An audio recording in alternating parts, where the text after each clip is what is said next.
All right. Well, today's main event is right here after the fires, reviving a landscape. So we will spend a little bit of time recapping some of the things that we've learned from the fires here in SoCal at the beginning of the year, and then we are really grateful to two guests that are joining us today with expertise in the particular regions, especially expertise on how they're planning on bringing back not just the landscapes, but the communities as well. So stick around and I'm using a clicker for the first time on this thing, and we're going to see if it actually works. Yeah, wow, it's not working. Oh, is it on? That's really strange. Oh, it's too bad. I wanted it to work. Oh, well. Okay. Anytime you are hearing information about the SoCal fires, the Eaton fire and the Palisades fire that happened in January 2025, you are going to be hearing about this thing called the Santa Ana winds. And honestly, when I was even reading about it, I mean, I've lived in Southern California for over 30 years, and I've experienced Santa Ana winds every year, but I didn't really know exactly what was happening. And so I thought I would share with you what that's all about, because the Santa Ana winds really drove a great deal of the story around the fires that we experienced. So essentially what is happening here is this area called the Great Basin, and you can see how huge this area is. It goes into Utah, all the way up into Oregon. It's a huge part of Nevada is included in it. And, just a piece of California, actually, that area, the Mojave Desert down there in SoCal. And this Great Basin area is what drives the Santa Ana winds. Essentially, during the winter time, so this is when things are cool, and I'm going to talk really kind of specifically about what's going on in the Mojave, because that is what is affecting SoCal directly. But it has implications throughout California. Anyway, the winter time, it's the cool time in the desert.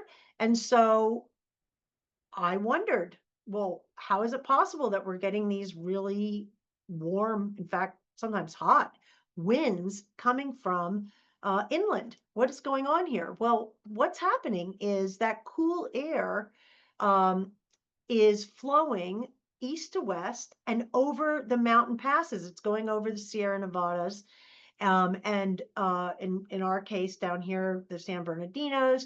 And as that air is pressed over the mountain passes, it accelerates as it's coming down the mountain toward toward the west. And that rapid acceleration is compressing the air. And the more that air is compressed, the warmer it starts to get. And as it gets warmer, it actually loses whatever humidity it had in it. So even though it's a relatively cool wind when it starts out, it's actually becoming hotter and drier. And the speeds that are generated from this wind coming over the mountain can be greater than 60 miles an hour. So it's a really significant factor. And it peaks. So we experience these, as I said, in the winter time. So really September through May, when generally the western part of California is wetter. And so even though these warm winds are coming, there is moisture already here on the west side of the state that kind of counteracts those Santa Anas. They peak in December and January. So if we are having a dry December and January, it really sets up the entire region on the west side of those mountains for incredible drying, heating up, and, as we have learned, fires. I'm also want to just kind of set another another. I'm going to go through a couple of things that are kind of foundational for the rest of my talk, or our talk today. And that is this concept of ecosystem thinking, integrated ecosystem thinking. I want you to start to think about landscaping in terms of cascading and compounding effects. And what that means is that every time we try to pick apart something, an action that we're taking in the landscape, we have to realize that there is going to be either a cascading or compounding effect. um, Cascading effects are generally effects that are the reduction of something. They are not always bad. Sometimes people think of cascading as things are getting worse. Well, really good cascading effect would be pest pressure decreases, right? That's a great cascading effect. And then we also have compounding effects. And these are times when we implement an aspect of the landscape, or we take an action within the landscape, and there is a result that gets greater and greater. Um, and the compounding effects can have good parts, and they can have bad parts. I mean, or bad effects. Like one of them would be compaction is getting greater, right? So we've taken an action and it's resulting in greater compaction. That's a compounding effect of compaction. So I want us to start to think about this fact that when we do split everything up, we start to get these cascading and compounding effects. And that really, when we are thinking about landscapes, it's better for us as practitioners to take a step back and start to think, instead of the individual actions, try to think about it as an integrated system where the whole is greater than the sum of the parts. And in this way, we are able to start to take actions that have a bigger effect on the landscape, and perhaps even in other realms as well.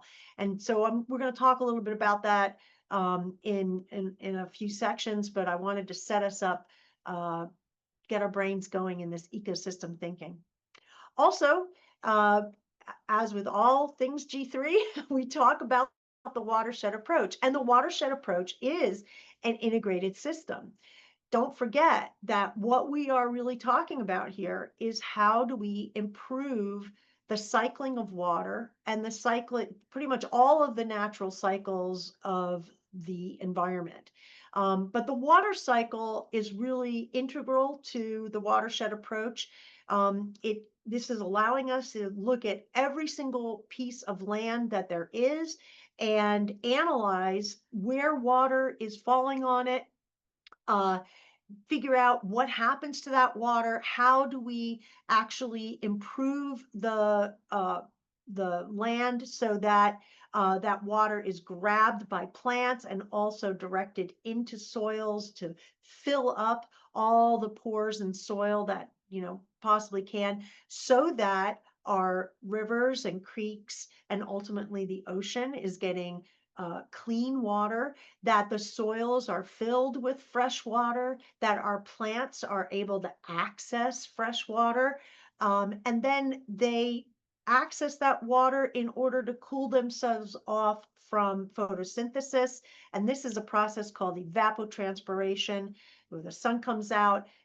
Plants are able to get at that water that's stored in the spongy soil and transfer it from that soil up back into the atmosphere, loaded with bioaerosols that are essentially microbes that the plants are attaching to all these water droplets, that are changing the behavior of those water droplets in the atmosphere, and actually setting the water vapor that the plants are putting back, setting it up for being able to condense at lower altitudes than dust and other particulates which condense water. And the implication of that is that plants are essentially bringing their own rain. They are key players in what's called the biotic pump. They are cycling water over the land, and in doing so, they are actually removing energy from the bigger water cycle that is being fed by the ocean. And the implication of that is that um, that energy reduction from that ocean water cycle is calming the effects of climate change. Essentially, it's calming the whipsaw of extreme drought and extreme deluge, among other weather and climate conditions. So keeping this, what's called a small water cycle, or the terrestrial water cycle, driven by plants, by keeping it healthy and working, especially within our urban settings, we could essentially be planting rain, and gentle rain at that, and dependable rain.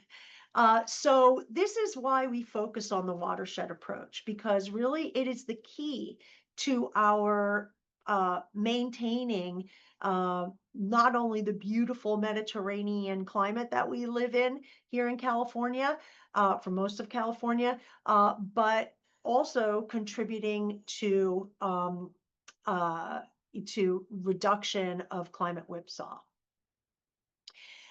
I also want to bring up this phrase called nature-based solutions. It's something you've heard us talk about before.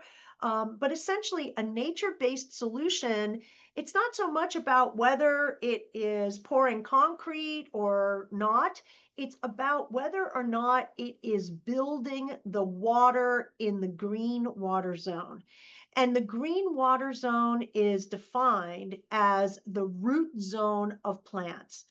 The green water zone is the most microbially active part of the soil, and it's also holding on to more fresh water than any surface fresh water uh, on the planet.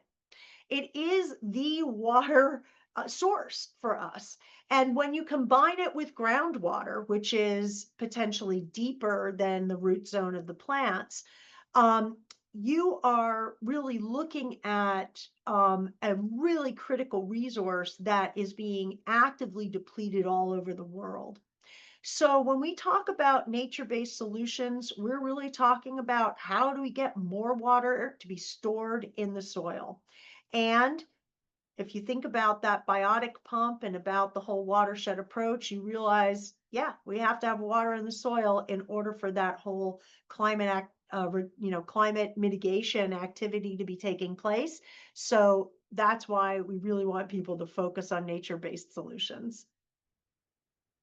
And the most important nature-based solution is to build soil structure, actually find a way to hydrate the soils themselves. And in doing so, in hydrating the soil, in creating this spongy soil that is incredibly microbially active, we are also hydrating plant material. We want to contour the land and capture and hold as much rainwater as we possibly can, so that we are recharging that soil, not just the groundwater, but we're also recharging that green water zone. And we want to make sure that we plant densely and diversely so that we can maximize these climate ready outcomes. We've learned that just planting a monoculture of plants in any given setting really does not create a resilient landscape. That in order to have the benefits of a healthy landscape that we all aspire to, we have to be planting as densely as possible to have those roots in the ground, and we need to have as much diversity as possible. All right, well, that's the setup, and here's the story. We're going to talk about reviving a landscape after the fires in 6 sections. I'm going to start out with it's the building folks and go into the components of a fire ready landscape. Then we're going to be turning it over to our first guest, Stephanie Landrigan with Altadena Green. We will then hear from our second guest, Marilee Coolman, who is going to talk about a project in the Pacific Palisades that is resurrecting after the fires. They'll then turn it back over to me to bring it home with some discussion about remediation and the patience required to really implement plans to heal a landscape after a fire. And then finally, we are going to have the great defensible zone debate. If any of you took our workshop on fire readiness previously, you will know that we had a good discussion about mulch. And the defensible zone debate is likely to be equally enthusiastic. And hopefully we'll have enough time where we can really open it up and have good questions and comments. So it's the building, folks. And what we mean by that is we're actually changing the way we talk about fire as a result of really the past 10 years of fires in California, but specifically after these two Southern California fires that happened in January of 2025, there has been a major shift in even the language that is used to describe fire and to really start to um, emphasize solutions that we can implement as landscape professionals to not only improve landscapes that have not burned, but also to heal the ones that have. And this center of this discussion comes down to this title. We are now talking about fire as conflagration rather than wildfire. And these are two completely different things. If you look at the picture that I have here, you will see, and this, by the way, is from a manual that you're going to have. We provide a lot of resources with these classes, and you are going to be able to read through this on your own. And it is a very, very interesting manual that was put together by CAL FIRE. And it's the post-fire urban forest manual. It's a draft really for 2025. And I think you'll find it very interesting.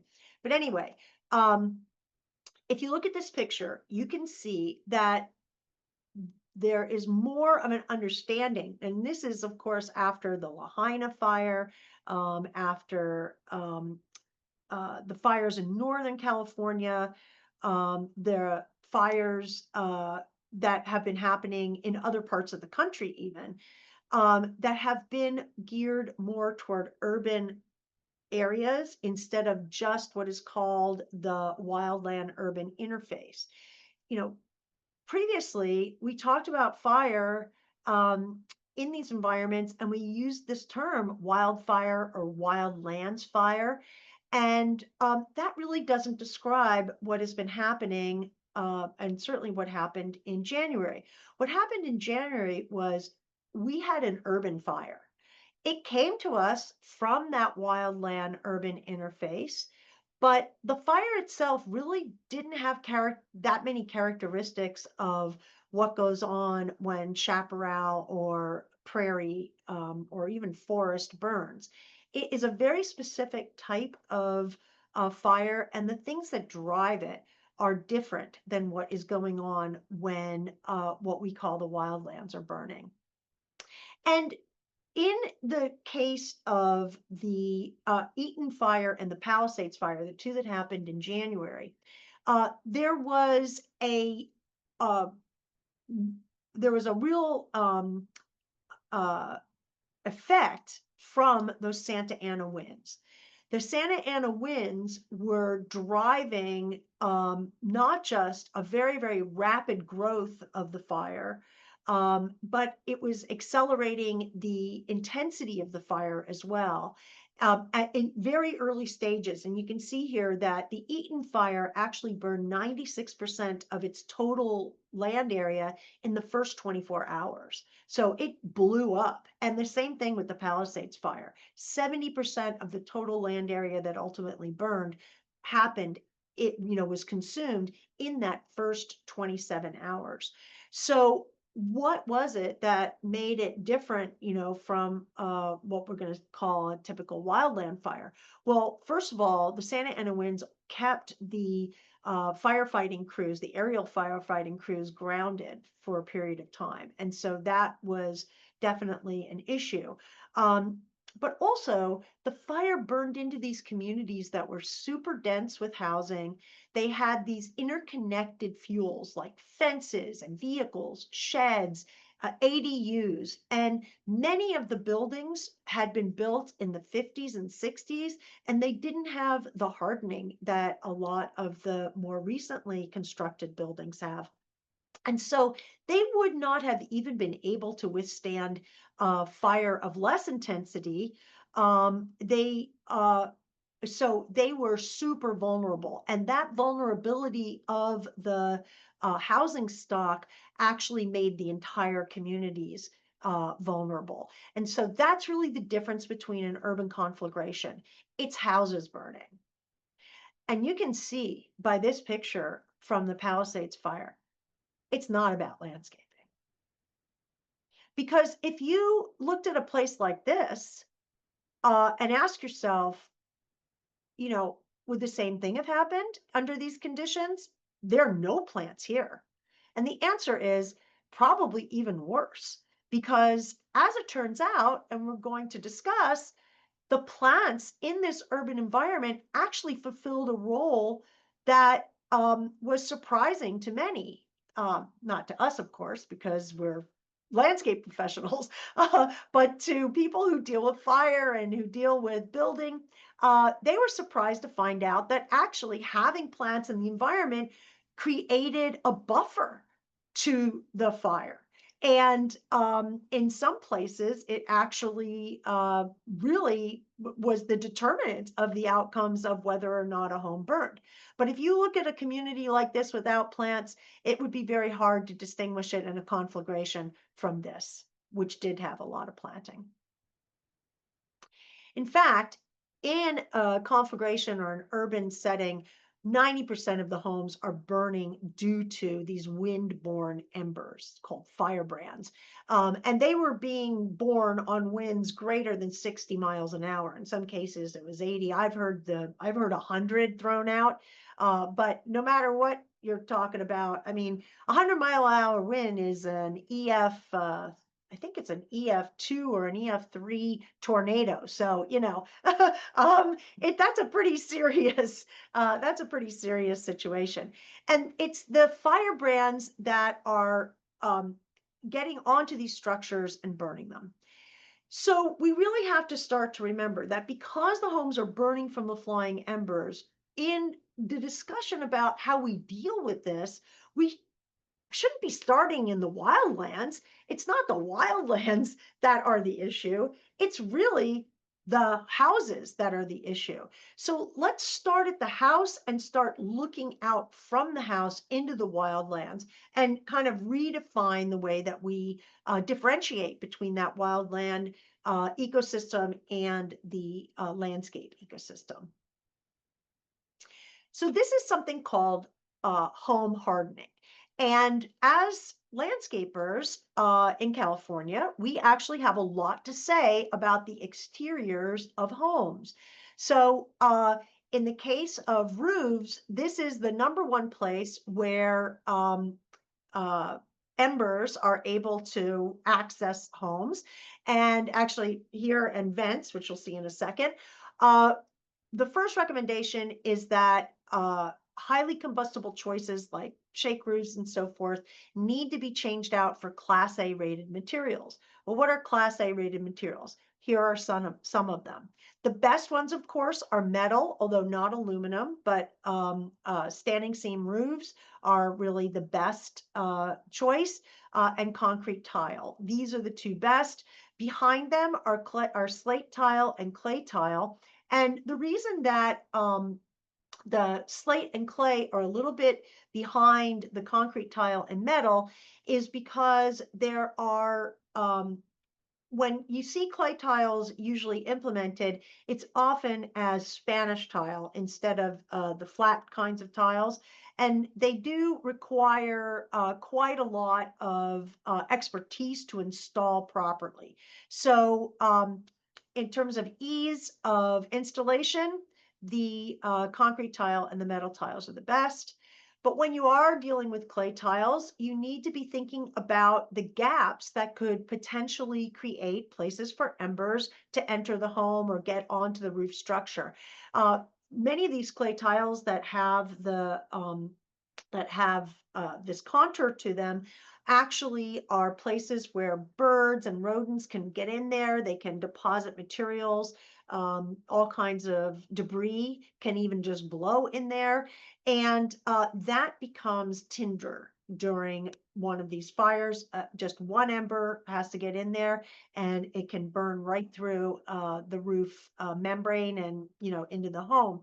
So those gaps on clay tiles need to be plugged up, and there needs to be a particularly or a particular covering that goes over the decking on the roof.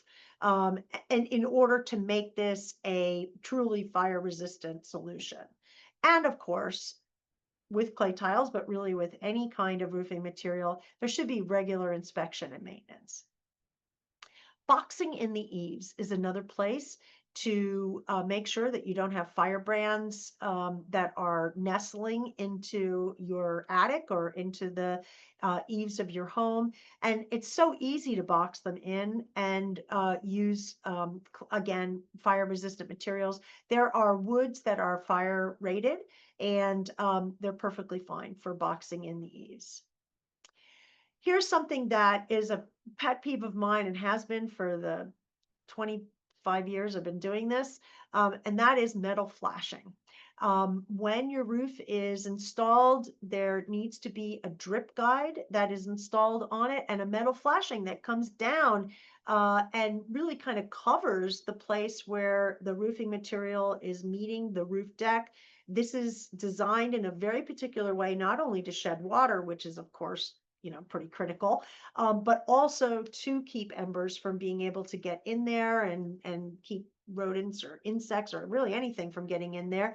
And a lot of modern homes designed by architects, uh, people don't want to see the drip guides or the flashing. There's this aesthetic that comes with these places where they want this clean edge and they don't want to see these overlapping pieces of flashing. And so I have seen these cut on many, many occasions, or in some cases, um, you know, really left out.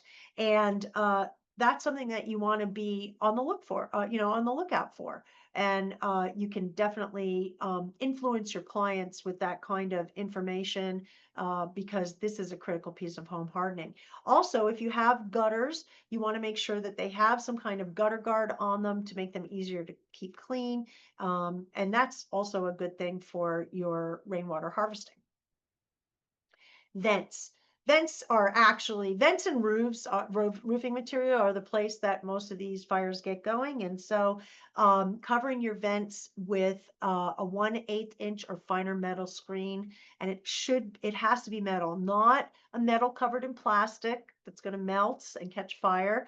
And you want to do this on your vents above, like the attic vents, but if such a thing exists, or crawl space vents, but also down at the base of the house too, in the crawl space under the home. So all vents should be covered in this screen material. And I was asked in a presentation how you keep that clean. And do they get covered in dust? And does that being covered in dust actually become a fire hazard? And I thought that was a great question. I'm not really sure. If you have an idea about that, go into the Q&A and let us know. I suggested power washing would probably be the way, or if you can access it from the inside, using a shop vac on the inside. Anyway, another important thing is thinking about the siding. So the siding of the home also needs to be a Class A rated material. We're looking here at 2-inch thick brick or stone veneer, fiber cement, or stucco. These are better wall choices and they hold up better. But one thing I do want you to remember is the stuff on the outside is only part of the solution. It's actually the construction of the wall itself that is what keeps it from being keeps its fire rating for whether it will withstand an hour's worth of flame or 2 hours worth of a flame. And so it's not just what's happening on the outside, it needs to actually be done properly. And it goes all the way into the inside, into the covering that you're using there, gypsum, drywall, whatever you're using inside. The siding on the outside, really, you got to stick with this Class A rating. And that means that it's non-combustible. It will not ignite or contribute fuel to a fire, and it doesn't burn or melt. Vinyl siding and wood siding will burn, and vinyl siding will melt and burn. And it also is, and then again, it is about the assembly of the wall. You want to make sure that inside and out is correctly done. Fiber cement siding is really one of my personal favorites. Very easy to work with. And you'll note when you look at this that it has often a wood pattern on it. The fiber cement siding folks have gotten super savvy. You can get it smooth, you can get it with wood pattern, and not every piece has the same pattern on it. It's really like an amazing building material. And I'm going to show you more pictures of fences. Really almost anything can be built with this fiber cement material.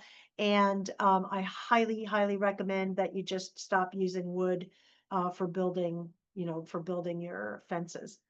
For the windows, you want to recommend not just double pane, that is important, but tempered glass. That's the important part. That's what keeps the glass from blowing out. Garage doors. I mean, I think almost every project I've ever done for a residential site, there's been a garage door replacement as part of the exterior renovation. And you want to make sure that a fire rated garage door is installed. This is one that goes all the way to the ground, that there's flashing there that keeps embers from being able to blow underneath. And it's basically a sealed real live door. Also, a recommendation on how you finish the outside of a home. How many of us are asked, what color should I paint this thing? I know Mara Lee Coleman is, but that is, it's not just about color. It's also about making a recommendation that keeps them from getting into a fire hazard. And a real fire hazard is when you have paint that is peeling off of a building. And that often happens when the wood has not been properly prepared. It could be that it's a primer based system, and because the wood had moisture in it or something in it before it got primed, or there's no flashing on the roof, and so there's water getting behind the wood and causing that primer and the paint to peel off. You really want to start to think about, are there ways that we can get a color into a natural material like wood or onto this fiber cement or stucco without having to have that primer on it? So want to recommend that you start to take a look at solid body stain. It's not just for wood. Actually, the chemical makeup of solid body stain and flat latex paint are so close that I have actually had the manufacturers of paint admit under pressure that they are essentially the same thing. So think instead about using something that would actually penetrate the material that you're working with. So penetrate into wood in particular. If you're going to be painting stucco or working with stucco, think about getting an integral color instead of having to do a paint on the outside. It's a way to avoid that peeling paint. Consider installing exterior sprinkler system. This is actually incredibly easy to do. You don't have to go with the mega system. When I first started researching this a year or so ago, it seemed like it was only something that was quite expensive. But it turns out no, it's actually very, very simple to put your own building sprinkler system on the roof.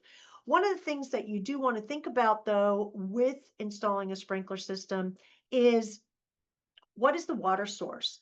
Because if there is a fire that is imminent and you're going to want to wet down your roof, you really don't want to be taking any pressure off away from the pressure that would be used to fight the fire. So you want to try to find an off-grid water source or be able to tap into a pool or a neighbor's pool or something like that. So it is something to think about. And the other thing is that when we're talking about these fires that are being driven by these massive winds, well, those are the same conditions that make sprinklers super inefficient. So think about that, because it could be that you're just blowing water out into the wind, and it's not actually making it onto the roof to make a big difference.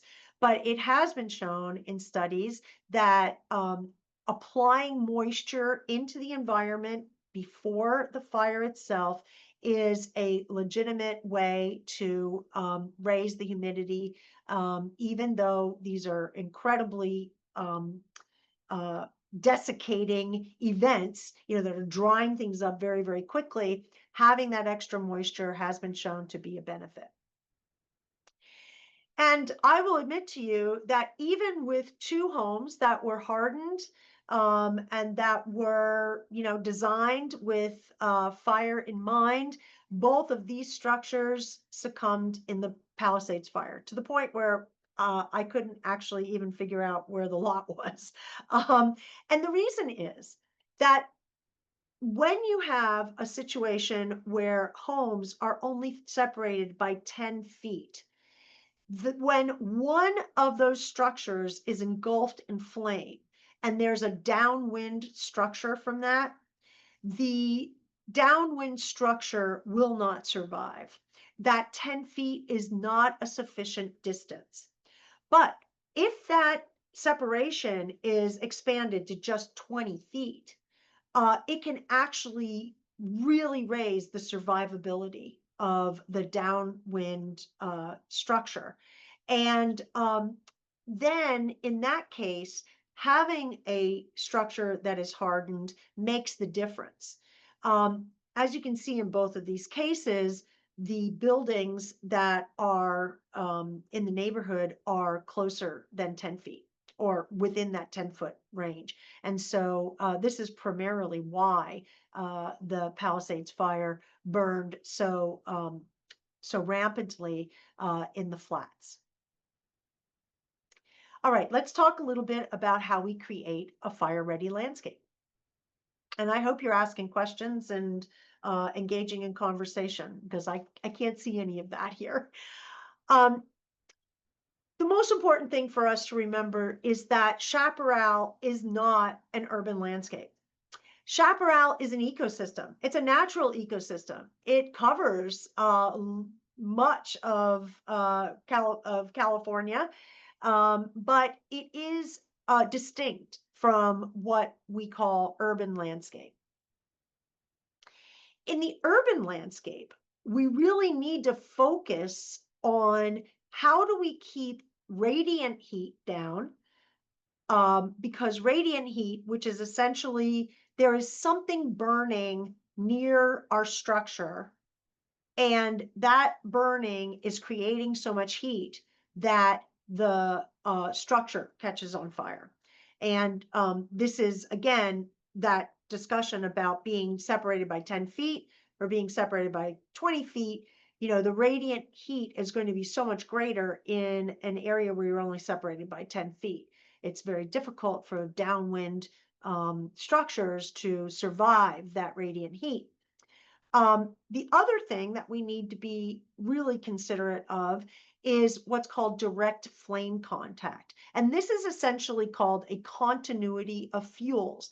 And it's interesting, I can relate to this because I'm used to thinking about stormwater issues as being a continuity of hardscape, right? A roof is connected to a driveway, and that's a bad situation for water quality because there's so much more stormwater generated off a site. And in this case, it's a very similar thing.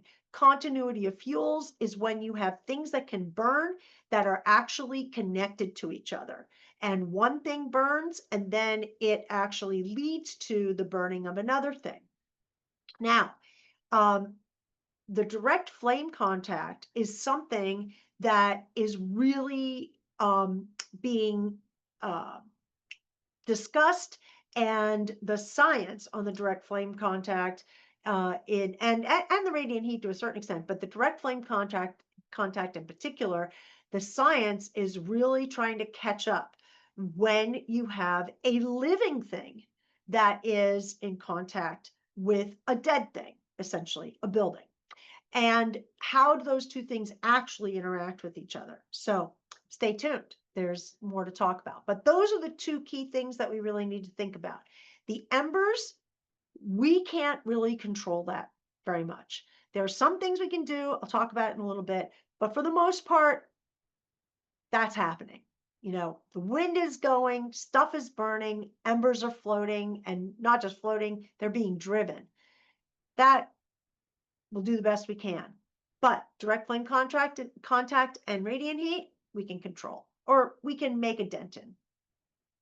I also want to remind you, while we're here, that fire-ready landscapes really aren't any kind of sacrifice. When we think about implementing fire-ready principles into our landscape design, this is just good landscape design.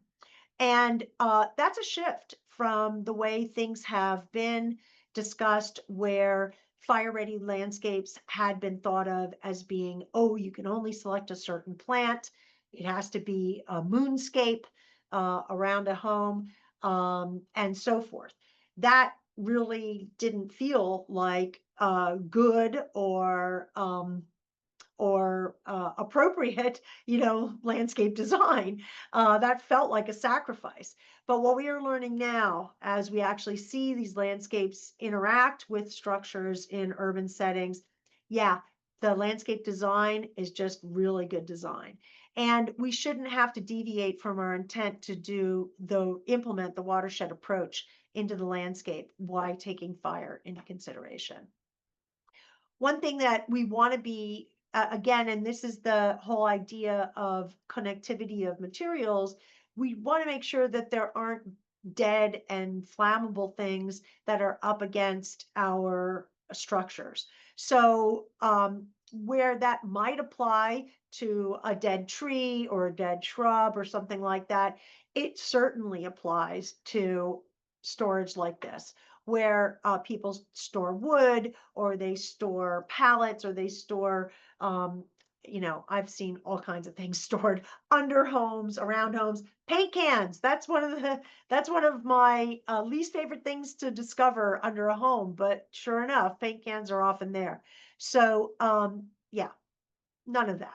Get it away. When we build decks, and they are attached to a structure, we need to make sure, first of all, that they're properly sited, but that they're also steel framed. And this is a really important thing. It changes the price of a deck dramatically. We're used to thinking about decks as being these wood frame construction and, bada bing, easy to do, like kind of any carpenter can bang one out. And guess what? That's not the way of it anymore.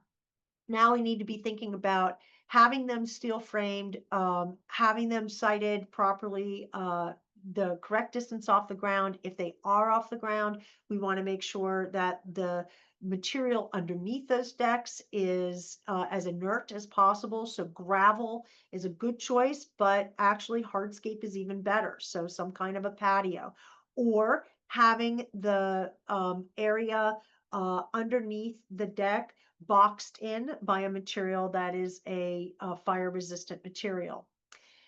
As we go up on top of the deck, we want to make sure that the flooring of it is a hardwood, something that is rated for fire. And I know this is going to be something that is controversial because people don't want to be using Ipe or Mangaris or these other materials because they are tropical hardwoods in many cases. But you want to be looking for something that has that fire rating on it, and you want to make sure that the way that it's installed is very tight, that there are no gaps between the boards. Also, you can consider utilizing a fire retardant underneath the decks. You can see here in the picture that I selected is a brand name.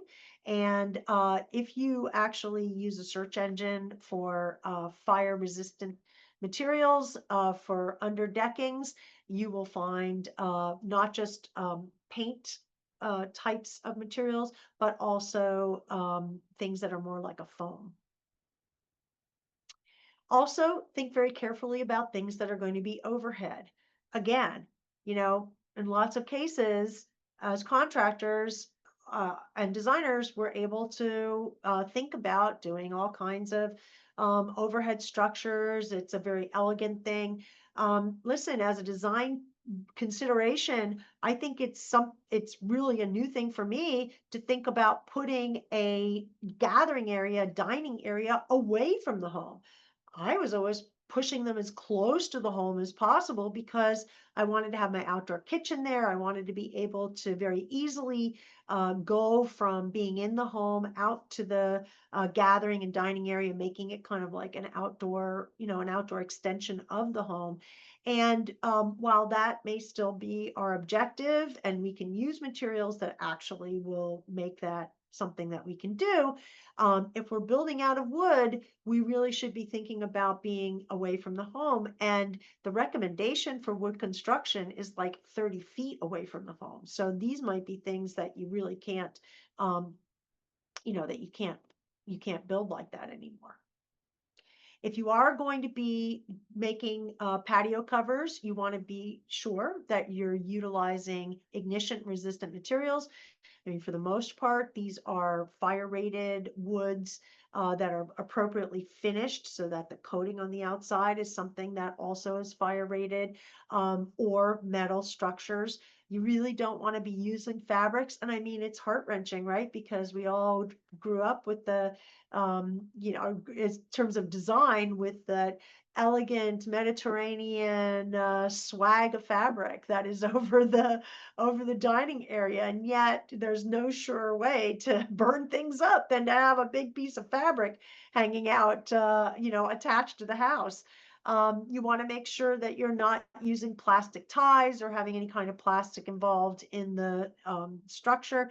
And really the best bet here, if you're using metal, is to powder coat it, and or use a solid body stain if you are using wood. You want to make sure, and this is a really big thing, and I know Mary Lee's going to talk about this a bit. You want to make sure that you're not allowing wood fences or steps to actually connect with a structure. So this requires that you think about a metal connection, or having a way of designing it with concrete that allows you to have a separation. And so the wood fence is not actually attached to the house, and the stairs, the wood steps are not attached to the house. Or you don't use wood stairs anymore, and you go to concrete, or you go to a metal material. Metal fencing. I'm going to show you pictures of metal fencing that survived the Palisades fire practically unscathed, where the wood fence that's attached to it is burned to the ground. Metal fencing is definitely a way to go. No matter what kind of fencing you're going to do, make sure that you have gates that are wide enough to be able to get through. So instead of having a little walk gate that's only 2 feet wide that someone fabricated for you, you want to make sure now that your gates are 4 feet wide. You want to have enough space so that a firefighter with equipment can get through that gate. And don't forget that when you're designing something to enclose a landscape like this picture right here, don't forget to put gates between you and your neighbors. And I know those neighbors you don't like them. It's okay. Or the client doesn't like them. It's okay. You put a gate there anyway, and you give them a key. They're not going to come over if you don't like each other, but they are going to get out of their backyard if a fire is coming, up the front, or you're going to be getting out of your backyard or through your backyard if a fire is coming up the front of the house. So this is the way that we ensure that we all survive these situations, is by building community again, even if it's just that little tiny bit of a thing of having gates on either side.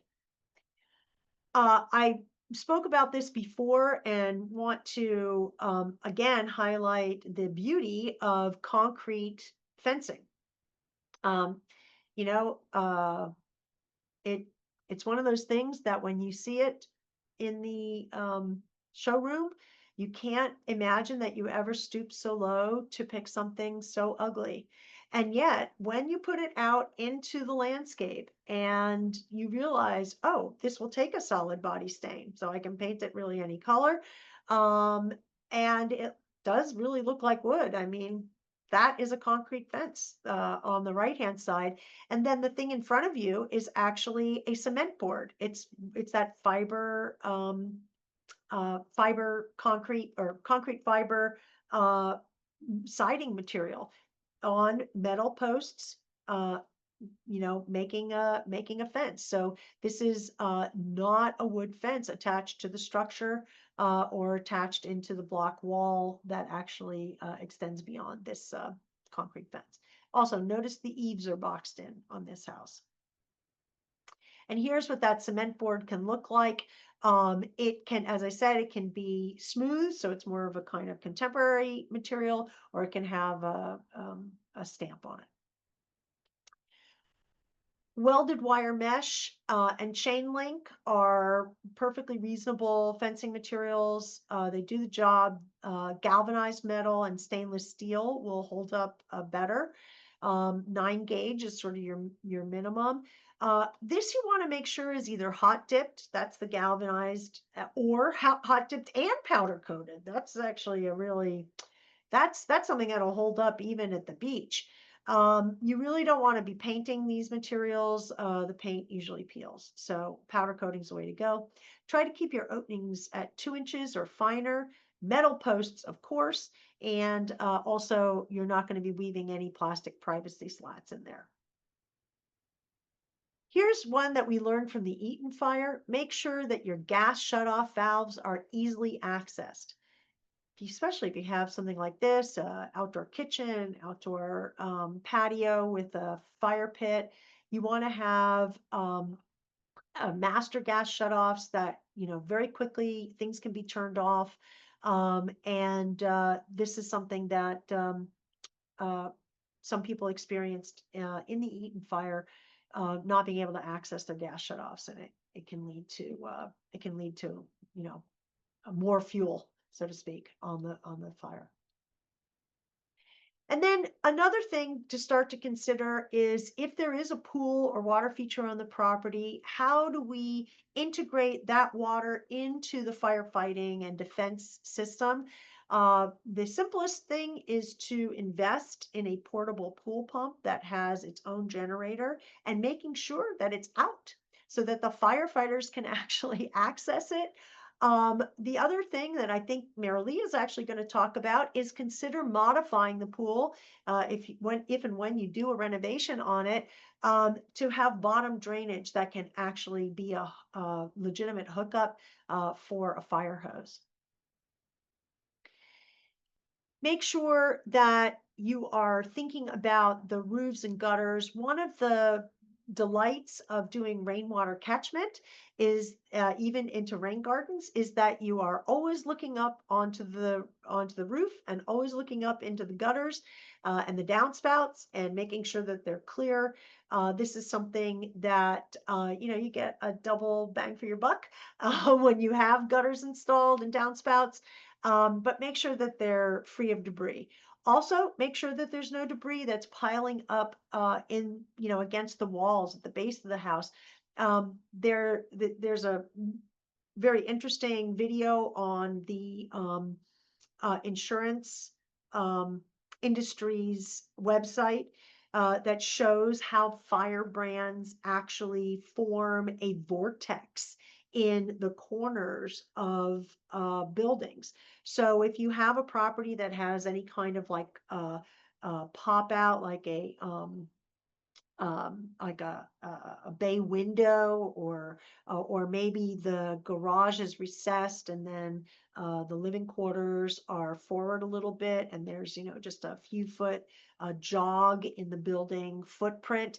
Those corners, first of all, they become places where debris does gather, but they also become an ember vortex in a conflagration. And when we talk about the ground game, things that could possibly be burning on the ground, we want to make sure we avoid highly combustible mulches. Definitely not rubber mulch. That's an explosive material. Um, it's essentially gasoline. I mean, it's tires. So yeah, uh, don't want that. And also avoid dyed mulches, the gorilla hair, and the walk-on bark. These are all things that aren't breaking down actively. If there's going to be a mulch in the landscape that is an organic material, you want to make sure that it's breaking down very quickly. And we also want to, from a fire perspective, as well as many other perspectives, avoid utilizing synthetic turf. And that goes for weed fabric too. There's no reason for us to have any more plastic in the landscape. If you think about what happens to weed fabric, it's photodegrading, right? So as soon as a little bit of mulch gets blown off of it, or gravel gets blown away from it or moved away from it, it degrades, it becomes a piece of fire ember waiting to happen. Oops. Make sure that your furniture is wood construction or metal construction. In high fire zones, you really want to avoid plastics. You want to avoid fabrics. I know this is becoming a real bummer, but it's true. These are portable these are portable items that become conduits that bring fire onto structures. So they really need to be moved away from structures. Again, the recommendation is like 30 feet away. So something to think about. And trash bins. This is something I know, especially in these small lots. Trash bins are often just pushed up against the house, and that's the end of it. No, they need to be put away. They need to have some kind of a fire resistant structure around them, and kept there until they're taken out and then taken back, so that they are not just sitting against the house to catch on fire. Something to think about in your design is think from the perspective of being a firefighter. How If you were carrying oxygen pack, if you were carrying a massive hose and any other equipment, how would you get around the property? And you will find that a lot of things start to become clear. Pathways become wider. You're not getting away with a little 2-foot pathway or 3-foot pathway anymore. Now you're thinking about 5-foot pathways, a way for people to be able to walk through this, and also that pathways have some kind of material on them that are fairly easy to navigate. So even though you might not be designing for ADA compliance, you're starting to think that way because you want to have a way for firefighters to get into the property and move around it easily. Again, multiple pedestrian gates. You really want to have at least 2 pedestrian gates in your fencing, and let your neighbors know where they are. Those gates, again, should be at least 4 feet wide. If you have steps in your landscape, how many of us used the 4x4 or 6x6 or whatever landscape timbers in order to build landscapes? And I'm not even talking about the railroad ties of 20 years ago, but just the pressure treated landscape timbers. There is fire rating for landscape timbers, so you can research that and ask for that information. But to think about it, having that wood exposed, usually, in the landscape, it's just something to think about whether or not that's the way you want to build things, or do you want to go with metal, corten steel, or stainless steel of some kind, or going with concrete, even if you're just using pavers or some other stone material in order to create your steps that is not going to be burning. You need to think outside the box. And what I mean by that is it's not just your property, but it's also how does your property actually integrate with the road?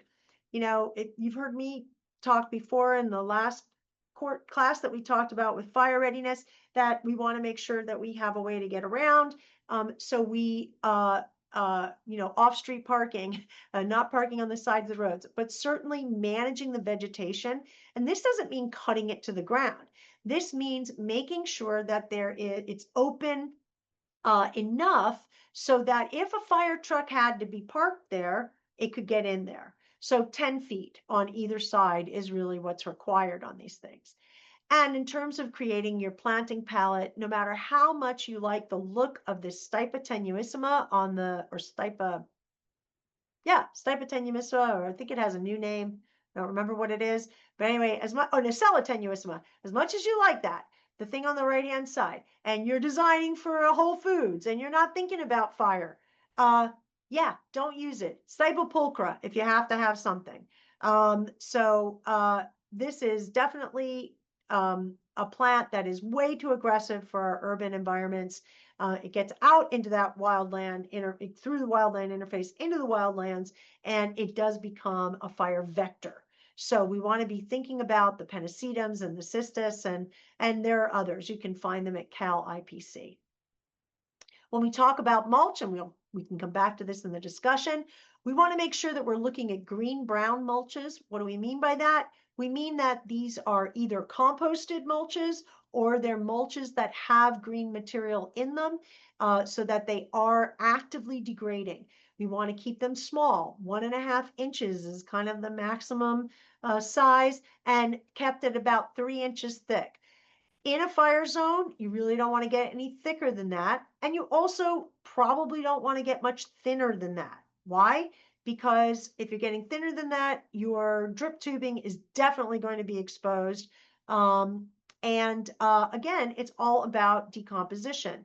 Composted material is far better than nuggets. So look for composted material if you're stuck doing some kind of chunky mulch.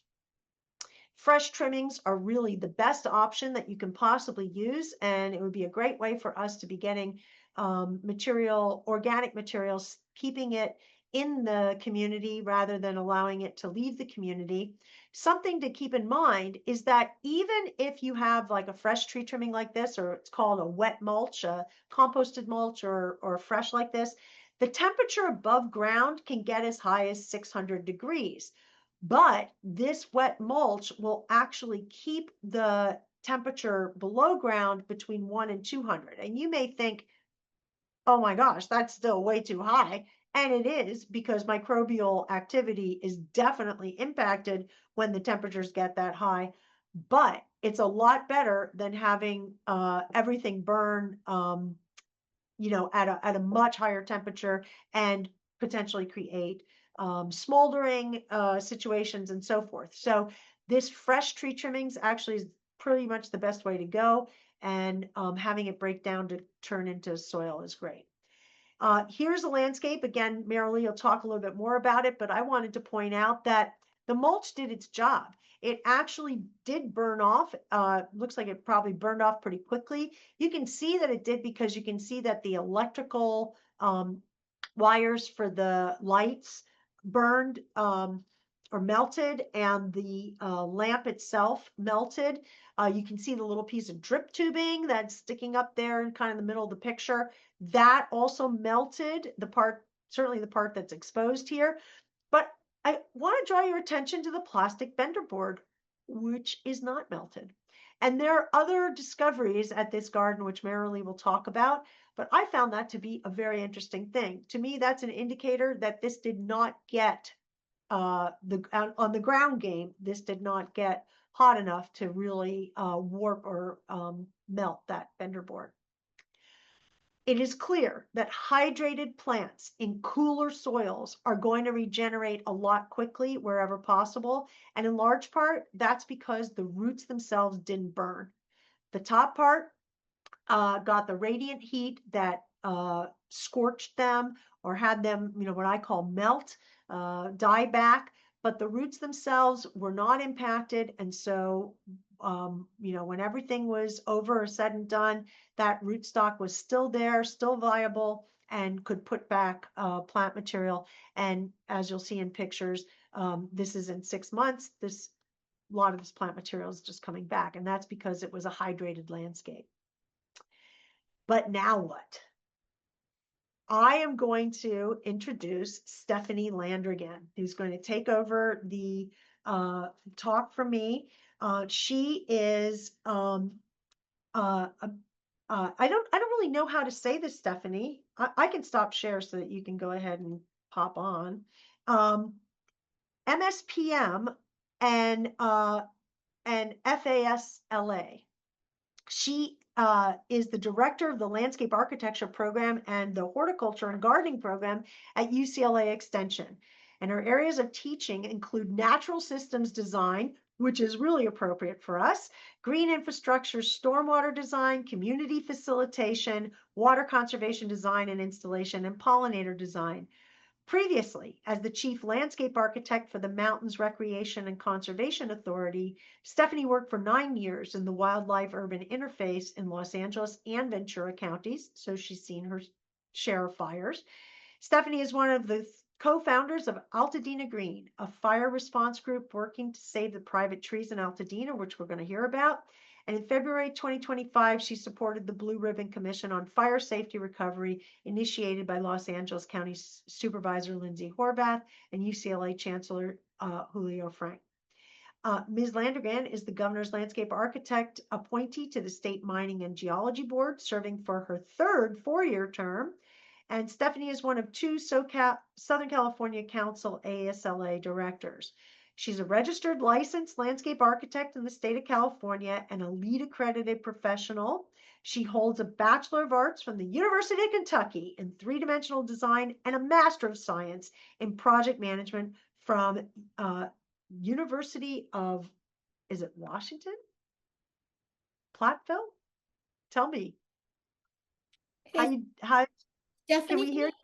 Stephanie, do you want to go up to display settings? And that, I think that's how you'll get it. That's correct. That's what we did. And this is that correct? Here you go. It's the University of Wisconsin, Platteville. Wisconsin. See, I just don't know my geography. Okay. Thank you so much, Stephanie. Take it away. All right. Thank you, guys. It's delightful to be here today. I really appreciate that. And I'm going to tell you a story, and you all can hear me fine? Yes. Okay. About after the fires, and we're going to be talking about Altadena. And Altadena is a special community. And if anybody here is watching this from Altadena or even from the Palisades, I just want you to know that these folks are still suffering the effects of this fire. And that is something we forget. Those of us who are not in the fire zone are resumed living, but the people who are surviving this fire are still living this, and they will be living it for a long time as they rebuild.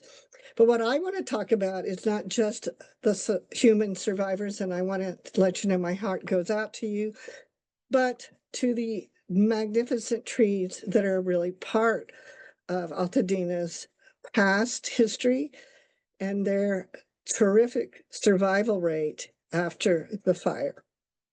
So Altadena has this heritage of being known as a treed community. It is right at the bottom of the foothills of the San Gabriel Mountains. It's truly an amazing community. And it is not a city. It is a community that is part of the county, but the community has been so invested in treeing up this area. It's a warm part of the inland areas. And what's important is that when they went to the Arbor Day Foundation to see if they could become a tree city, they said, well, you're not a city. But after great consideration in 2006, they did get the designation as a tree city. And that's really important because when you live in a community is not just homes, it's people and plants. And we're going to be talking about what is so special about Altadena. On the night of January 7th, fire and wind just combined to go from house to house through Altadena. And I think that's the important thing to remember. These areas are homes. This is the wildland. And what is phenomenal is almost all of Altadena was on fire. And this was what happened on the 8th and 9th, is we saw that we had lost structures. There are some structures that survived, and I'll talk a little bit about that. But the loss of all of the structures in Altadena was phenomenal. But the other thing that you notice from this is that many of the trees did not ignite. And we're going to talk about those trees and the story of Altadena Green's foundation. Here again, this is before the fires, right over here, and you still see trees. This is actually the same street that you keep crossing over to here. But in this, you will see that the majority of these trees survived. Now, some of them, of course, were not surviving or will not survive. But the phenomena that most people did not realize is that trees were left standing, some perfectly fine. And here is one. This is on Fair Oaks, if you know the area. This picture I took on January 11th, I believe. So it's 3 days after the fire. And you did not see a whole lot of people out here. There were still actually smoldering elements here. It wasn't safe. But this tree is an oak tree. And as you see a lot of oak trees around here, and you see in the distance that what was remaining were some of these well-maintained trees. And they were going to be what, when we come back to Altadena, that we want to keep. We want to save what has remained, because the survivorship of these trees is actually legendary. We know that oak trees, and even we found out other trees we didn't even know, but many of the Mediterranean climate trees go through a fire cycle just in the Mediterranean itself, in Spain, even in the Canary Islands. And many of these trees are resilient, and many of the Canary Island pines and palms survived this. So here we have, notice this because I want you to see how beautiful this remaining oak is. And you will see more. What you see is stone pines. You're going to see deodar cedars. You're going to even see many of the palm trees survived, because what's interesting is the winds brought embers in, and once the houses caught fire, it was a structure to structure fire.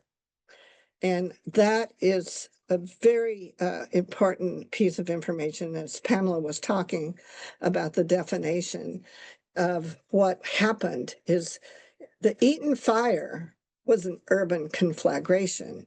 And the reason this is important is because when we look at how we're going to harden uh, our properties and not just our houses, but how we're looking at our landscapes, the lessons that are in Altadena as well as in the Palisades need to inform the new zone 0 requirements, because I think there's some lessons here that were not anticipated, and they need to continue to do research. And then we have many researchers, the U.S. Forest Service, fire scientists who are from Santa Barbara and up in UC San Diego. This is terrific information where we can learn from what happened, and I hope we do.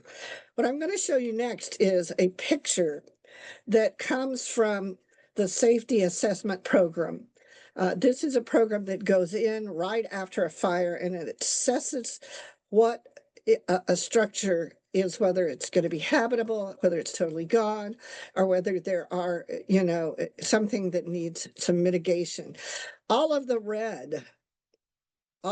red are homes that were lost. But look at the green in the middle of some of that red. Those are homes that did not burn. And then the black indicates that these are homes that need to be mitigated under certain circumstances.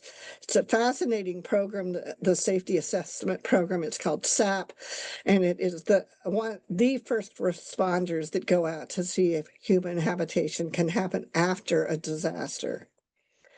So here is a beautiful oak that survived, but what I'm going to talk about in this one is you'll see that the home was lost, and the home actually burned the oak. So the home is probably unsalvageable, as we all know, and it was going to have to be demolished, and it has been. But how do we deal with a tree that has survived the fires? And when I was driving through on my way up to see my friend, Wynn Wilson, who many of you may know, she's a terrific landscape designer, just very talented. She lost her home. We knew about this, several of her friends. She was going to go up there after the fire, and many of us went up there to be with her just because, you don't want to be alone when you are looking at what had happened after the fires. We saw trees. I took these pictures on my drive up to Wynn's house. You can see that the sky was clear. It was a beautiful day in California. We had oak trees surviving. We had palm trees surviving. It was surreal. It was totally surreal. And the first that started to happen after the fire was activation of recovery. And if you are a fire survivor, you really had no idea what was going to happen. And so apparently there was a phase 1. The phase 1 is where the EPA comes in and they start to remove toxic materials. And when we were out at Wynn's house, we started to see markings on the tree that were white. And they started to appear. We also heard Edison was taking down trees that were near power lines. They were starting to re-energize, and many of the utility companies were in there. The fire was so intense that much of the water system was compromised. And what is unique about Altadena is that there are 5 water companies in that small area. And so the lack of coordination has really created a lot of problems with returning many of the utilities to the residents who are coming back. So we discovered, because we were like, what the hell are these markings and who is doing these markings? And we found that nobody knew, and none of the property owners were really informed all along. And finally, when myself, Rebecca Lotta, who is an arborist, Maggie Lobel, who is a landscape architect, and then later on we invited others to join us. But we went looking to find out who knew what these markings were. We went to the FEMA station. They said, no, it's not us. And EPA said, no, it's not us. And finally, we went to the Army Corps trailer and we found this sign here and we said, so what do these signs mean? And they said, well, they were done by the EPA to indicate to people who were on the ground what was the safety issue that a tree may have on anybody who is in there. So an X meant this tree had the probability of dying and was dangerous, so don't get near it. High hazard branch, look up above, there may have been damage to the canopy. And a medium hazard meant, it's no visible element, but take some precautions. And so these were the markings we started to see, and we were like, but nobody knows what they mean, and nobody knows how to find out. And then we started to see blue tagged areas and 3 blue dots. And this apparently was now what the Army Corps of Engineers was putting on trees that they had assessed that they were going to take out. And we're like, well, why are you taking them out? And they said, well, because if it has the possibility of dying in 5 years, it's a hazard. And we're like, what? I mean, you're in Southern California. Do you know the resiliency of our oak trees? Do you not know we're in a fire cycle where we have a lot of recovery? And they said, no, we don't know that. And what happens when the Corps comes in any area to be part of the recovery is they put out a bid request for folks, and they take the lowest possible bidder who will become their contractors. And the contractors are there to do debris removal, and the debris removal people hire arborists through whomever. And they come from all over the country. And most everybody here knows that Southern California ecosystem is totally unique. Unfortunately, we can grow anything we want, but what we have here is so special, and it is fire adapted. And these folks also do not necessarily cherish mature trees.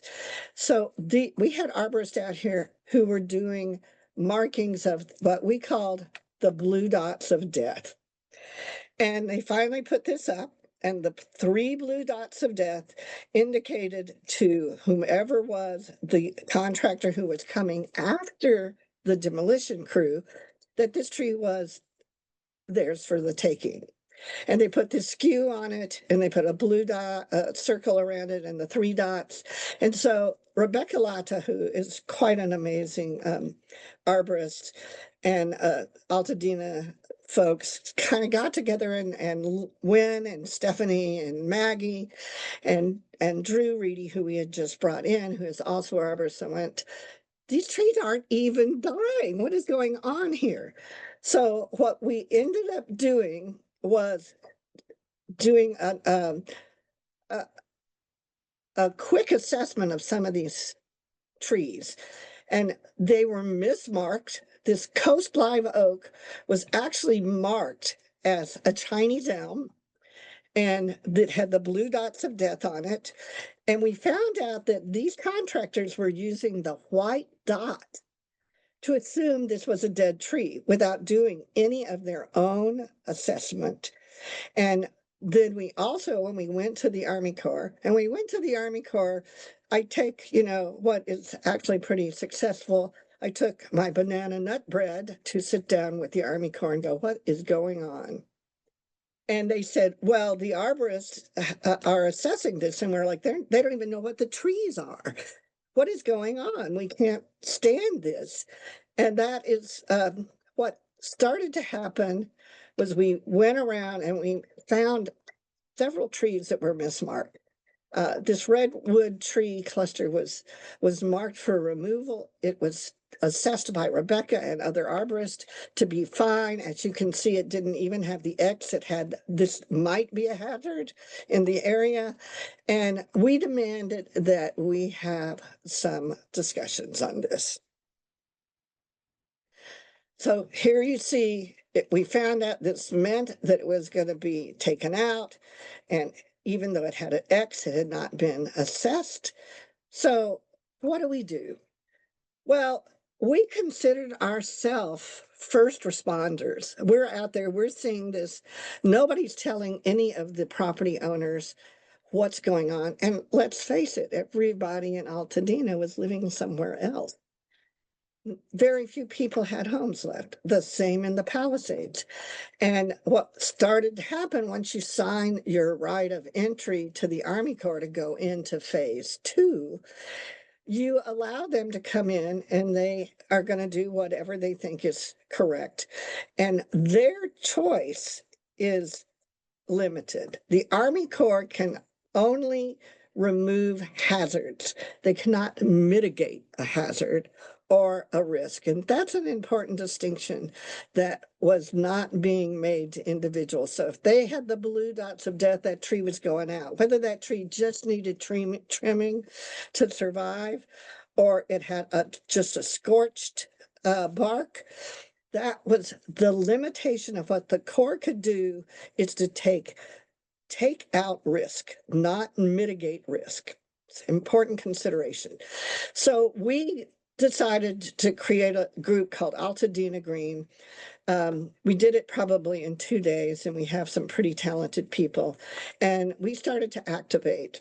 Activists activate. And so we gathered other arborists who we called, and they came to the call, and we went out and we started to assess trees that had the blue dots of death, and we started to assess whether they were validly going to fail, correct?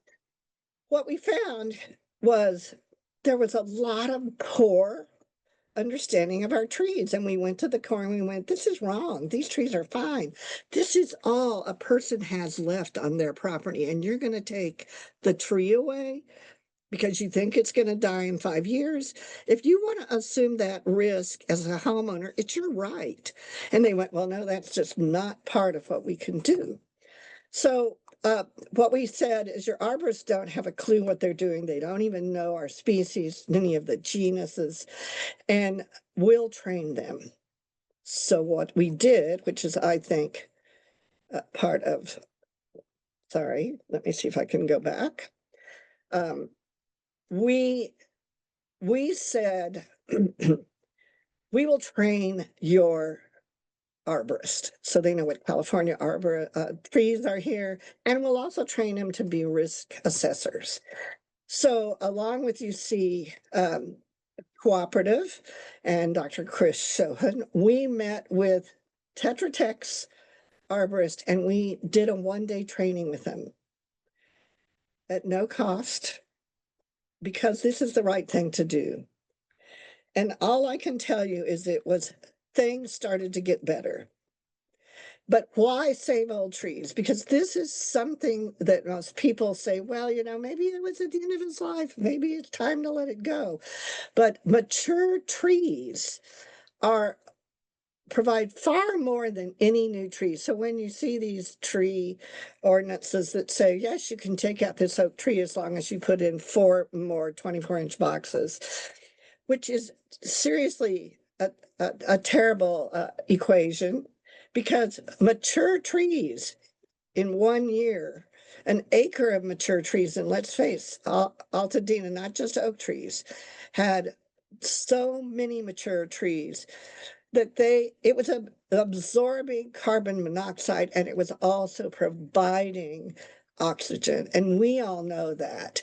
But the benefits, the health, safety, and welfare benefits of mature trees is huge. Trees also have the shading capacity to cut our air conditioning costs down, and Altadena is hot. Shade from these trees also cools the soil, creating less of a fire-intensive environment. And as we all know, the heat island effect, it's what really does a lot of damage, health damages. In fact, Los Angeles County had about 3,000 heat-related deaths just last year. And a mature tree can also mitigate any erosion because it'll capture in its canopy. But I won't read anymore because you all know, and I'm preaching to the choir here, but the dilemma is that we needed to try and save the trees that were viable. So our goals were to reduce the removal of trees that might otherwise recover, because we would then work with the homeowners to educate them on why you would want to take that risk and why you might want to keep this tree. And it's not always a hard sell, let me tell you, but sometimes it is. So if we keep the mature trees, we're going to keep the character of Altadena. We're going to provide habitat, continued habitat for much of the wildlife.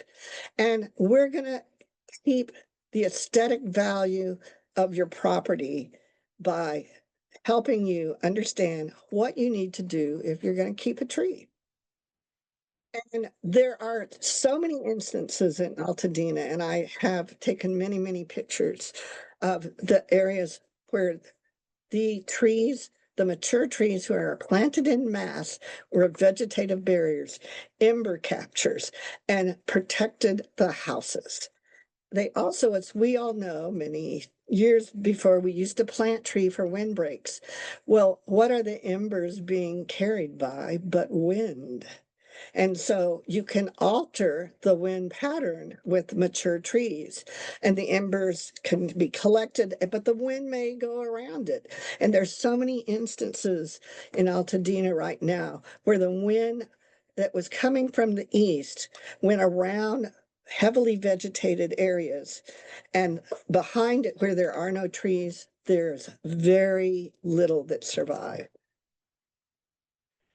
We had individuals coming out saying, do not cut trees on this property. We actually created little signs that people could actually put up because the blue dots of death were appearing rapidly. And finally, let's talk about the complicated decisions, because if the tree was near where the Corps needed to remove the burn scar, which is if you look at the foundation that is left and 3 to 5 feet out of it to remove it, if the tree was in the way, it could have been a safety issue for whoever the contractor was, but it also may not be able to be safely saved. And so that is a tree that could easily have been considered a valid removal. Let's face it, January, many of our trees are in dormancy. So how do you know whether it's dead or dormant? I mean, I feel that way about myself. Some days, am I dead or am I dormant? But nonetheless, if we truly look at these trees, is it going to emerge from dormancy? And then we wanted to work with the property owners because the county was taking care of street trees. They were their responsibility. They were willing to deal with it. But the property owners had no idea what was going on. They don't know how to deal with their trees. And this was our mission. So our mission was to deal with the privately owned trees that are the huge asset to that community, and they should remain an asset to the community. So we talked about, are you willing to wait to see if this tree is going to recover? The LA County tree ordinance for protection of oak says that you can't cut down a tree after fire for 2 years because the probability of its recovering is very high. And if you can assess it and say that this tree really doesn't have that probability, you should be able to remove it. But we know within our communities, our landscape community, and even the planning community, that many of these trees, if given the time, will recover. And we wanted to help people make this happen. So here's the blue dots of death. This is what was out there. We met with the county. We met with the Army Corps, and I have to say, Altadena Green was pretty persistent about this, that an owner has a right to keep their tree. And we wanted to make sure, because we had made tree protection little flyers for people to put up. We won. We got the U.S. Army Corps of Engineers to issue their very first tree waiver piece of paper so property owners could exempt their trees from being removed. Now, so what happened then is that if you had the blue dots of death on your property, you would call and say, hey, I want this tree to stay. They would take off the blue dots of death, take off the skew, and they would paint it in yellow. But what else happened is they stopped being aggressive in addressing the blue dots of death. And this was a huge win in Altadena because, as we know, uh, we also were able to share this win with the Palisades, because what was happening is the Corps was taking the only way to assess risk for them was to remove it. And we said, fine, let the property owner assume the risk. And so this has been very, very helpful. And the tree waiver options were that you had, if you had put in a request for the demolition, your right of entry, you could say, I want to keep these trees. And so the contractor had to honor that, but you had to sign it and assume risk. But that's your right. It isn't the right to just say, well, we're going to remove your risk because we know better than you. And one of the things that's questionable there was, were the individuals who were assessing the trees really qualified to make that decision? So some of the accomplishments of Altadena Green are that we encouraged the Army Corps and LA County to provide a waiver for tree retention for homeowners to keep their trees. We've also been providing resources and education about trees. We were able to, before we seriously couldn't keep providing free anything because we weren't even a 501c3. We had no money. We were throwing all our own money into this. And so we provided pro bono work. We also, many of the arborists who were with us offered reduced costs to help people see if their trees are going to recover.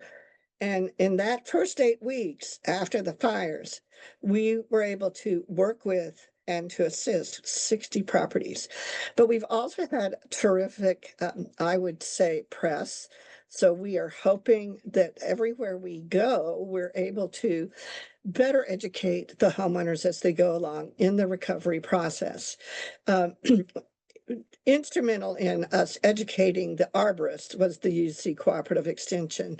And in March, we did a training for the arborist and for other arborists who needed to have some risk assessment training. And then we just recently in May became, and it's not a 501c3, but we became an NGO that is eligible to be donations through our fiscal sponsor in May, which was great because there's a lot more work we want to do. There's a lot more education. So, but we're still losing many, many viable trees. And we still need education and outreach.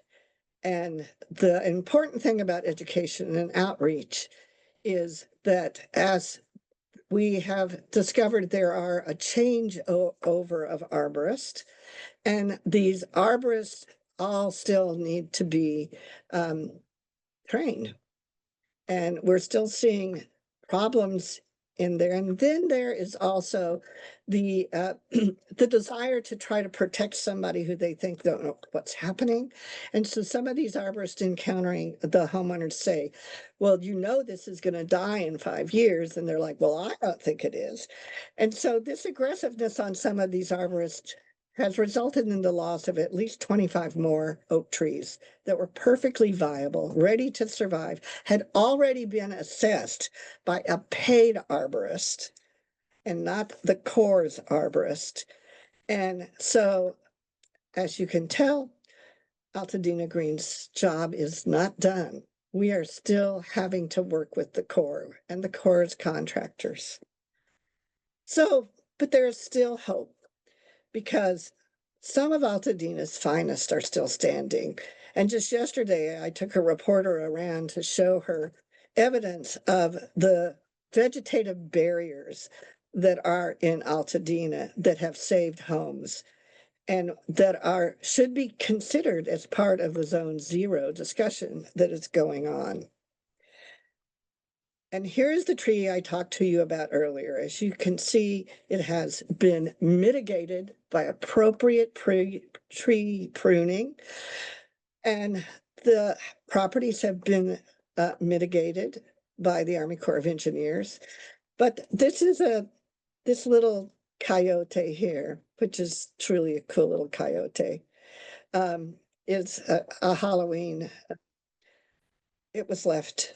And what's so amazing about this is it's sort of a symbol of not just the coyote, but how nature survives. And I want to thank you very much, because Altadena Green is continuing to do this work. I'm Stephanie Landrigan. I'm one of the co-founders. And if you want to find out more about us, please go to our website. And it's very, very important that we save our urban canopy, because it too can save us.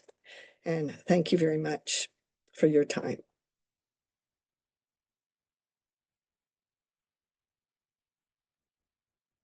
Stephanie, that was absolutely amazing. Where am I? Where am I? Here I am. And where's the video? There we go. And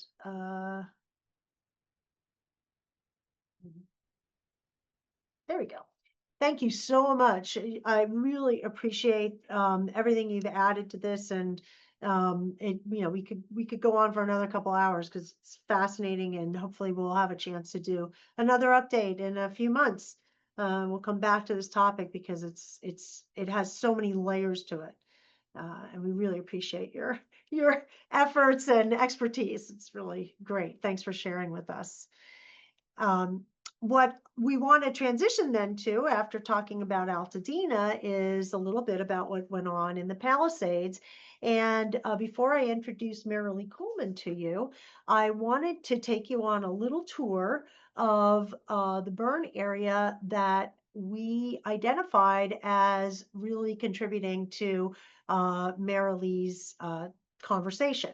And so you can see here that I've placed these little dots on a map, and thought that I would just take you along. So you can see here that the fire came out of Temescal Park and came up this hill, where it came over the hill in the back here. It encountered, I guess, a deciduous sycamore. Really nothing going on there. Looks fine, but ended up burning this particular property here. Can you see the metal railing has damage on it, but essentially not still working and standing, but the fence actually does have oh, you can't see it in this picture, but at the end here you can see that there's wood fence that's burned.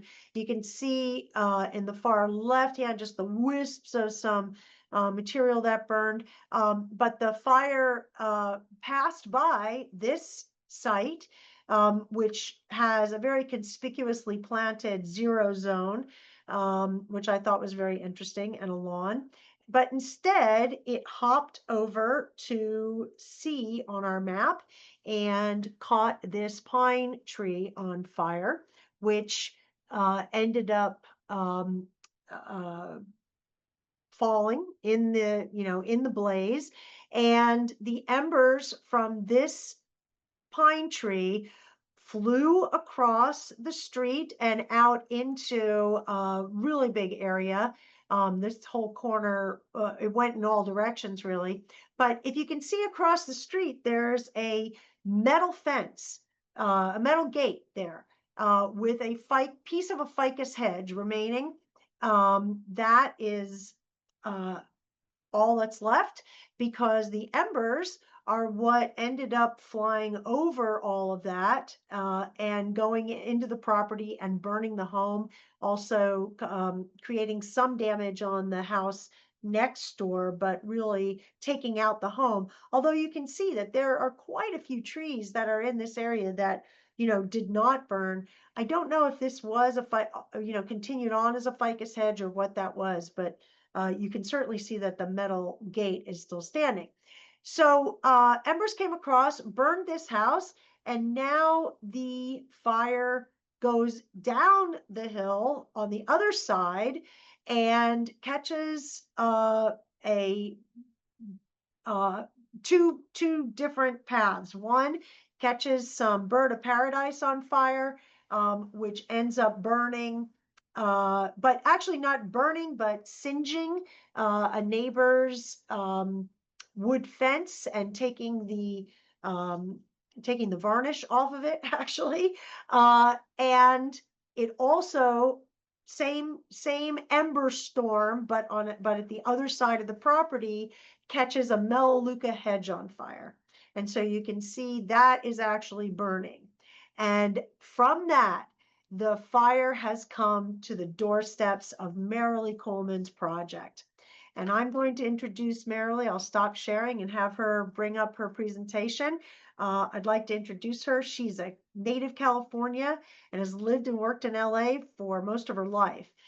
Playing in native meadows next to her house, climbing oaks, and body surfing at Zuma Beach. She's enjoyed her life here in California, observing all the changes in this region throughout the years as the driving force in her passion to create landscapes that have a deep appreciation and connection to place. She's a landscape contractor and a founding principal at the Urban Water Group, a Los Angeles-based landscape architecture design build firm. She's also a founding mother of G3, I might add. The award-winning projects range from small gardens to large estates, and these resilient landscapes incorporate climate-appropriate planting designs and collection of rainwater for both infiltration or capture for reuse with irrigation. She's participated in award-winning rainwater harvesting projects, LEED projects, water conservation demo gardens for public water agencies and gardens funded by Santa Monica, turf rebates, and the Los Angeles City Utility Agency pilot cistern project. A force of nature, another force of nature. Marilee Coleman, look forward to hearing a little bit more about this project. Good morning, everybody. Thank you, Stephanie, and thank you, Pamela. I've learned more this morning than I knew before I sat down with my first cup of coffee. And I thank you, and I feel sorry for all those trees in Altadena. Oh my goodness. So this one is in Palisades. So from Pamela's slides, you see the red arrows. That's where the burn started coming up into the area where this homeowner's project is going to be, we're going to encounter. It comes up, and I'm going to follow the red arrow down through here in between the houses where the melaleuca hedge is. And that brings the fire down this orange in two different directions on the property. Okay. The yellow line is the one that Pamela went through, where the sycamore was in the backyard of this property, coming around to the one that's still green, hitting the one next door, and then the metal fence preventing it from going into that property, and coming around the corner and down this cul-de-sac where it encountered the bird of paradise clump and a wood fence, which then brought it down into this property. So I thought I would give you a little walkthrough to see what the garden looked like and how we designed it, knowing that this property is located in what's rated by the fire department as a very high fire rated area. So when we designed this, we designed it in a way that we tried to reduce as much as possible the production of radiant heat. And I'm going to describe kind of what that is so that you can kind of understand when you look at a plant to go, is that going to do radiant heat? So if you were sitting at a campsite and you had a fire going and you had all kinds of vegetation sitting around you, which ones would you go over and go, I'm going to go collect some wood and I'm going to put it on this fire? So if you think about which plants are going to just kind of fizzle very quickly and burn with, and then you have to go back and look for more kindle or more wood, it's the ones that burn quickly or very lightly that is the ones that I'm planting in this garden in critical areas. The ones that are solid, the solid woods and hardwoods and stuff are the ones, the hardwoods are okay because it takes longer to burn, but the softer woods that have more fire potential, those are the ones that we're limiting in specific areas of the property. So this first picture is showing the front of the property. These are sycamores in the foreground. They're deciduous trees. In the very background, this plant back here is the neighbor's hedge. And that's what burned later, okay? Along the edge surrounding on this homeowner's property is a combination of plants. These are toyon, and then going down into an acacia, pearl acacia down in here. But the rest of it is meadow. And then in the flat part is an orchard that has citrus and fuyu and apples and things like that. So it's got its own kind of open area. But in the meadow part, there's very, very limited structural type plants that would produce radiant heat. And coming back a little bit, and we're kind of on the driveway, and you can see that there's a flat area. This is where the swimming pool is in the grass. You can see the measured. Now, on the lower right, you see those are California pepper trees. These all existed when we started to redesign this garden. Here now we step back further on the other side, and you can see that the meadow crosses the driveway. The tree that's just to the right of the driveway, that's a strawberry tree. It's in the manzanita family. It's a tree that's crossed with a native manzanita and a European manzanita. The two clumps of shrub right there along the driveway, that's African box. And the reason for that was their son was learning how to drive, and trying to drive down or back down a driveway was very difficult for him. So we were trying to put in indicators of where the driveway edge was. You can see the pathways going in, and there's that box hedge again. You can see that the front of the property has a concrete block wall surrounding it. Of a gravel path going out to a mulched orchard. You see there is a king palm. There's a pair of king palms that are up by the pool. Instead of doing timber steps, these are corten steel steps, so they can't burn. And then here's the combination of the plants that are in the meadow. We've got some flax. This is a California native, this one with the blue flower. You see some of the citrus in the meadow. You see the steps behind it. There's some yellow achillea. That's yarrow. That's the European yarrow. Down here in the lower right is the pink one. That's the yarrow. That's the native to California. Here's a manzanita. So again, minimal structural type plants that have wood in them, but this is a manzanita Howard McMinn. And then a combination of grasses that you see. There's about 5 different grasses that are used in this meadow: Sizzleria, deer grasses, and blue oak grass. Here's some more combinations. A little bit bigger structural stuff. There's a succulent here, and there's lomandra. This is a grass that's not really a grass, it's a rush from Australia. You see the different combination of grasses. The steps have Carex panza, Carex testacea in them. And then here's a lot of the yarrow. Walking further up, this is a chondropedilum. It's from Africa. It is from South Africa. It is the thing that they use for thatching homes in Africa. And then you see here, there's the hedge, the gray hedge. And then you see our hedge down in here, and here's some more toyons at the edge of the pool. This is another combination. You see the meadow up against the toyon hedge. Not wood steps, but rock steps going up to changing the levels. And this is at the front of the property, the different kinds of grasses that are available there. And then you see the block wall, not block, but poured in place concrete wall. And then on the other side of it is the street side. And out there are some grass trees and some more strawberry trees. Now moving back up, you're going up, you see that the pool is at a different level. I'm going to take you around the pool. Now you see the Melaleuca hedge. The Melaleuca hedge starts at about the end of the pool.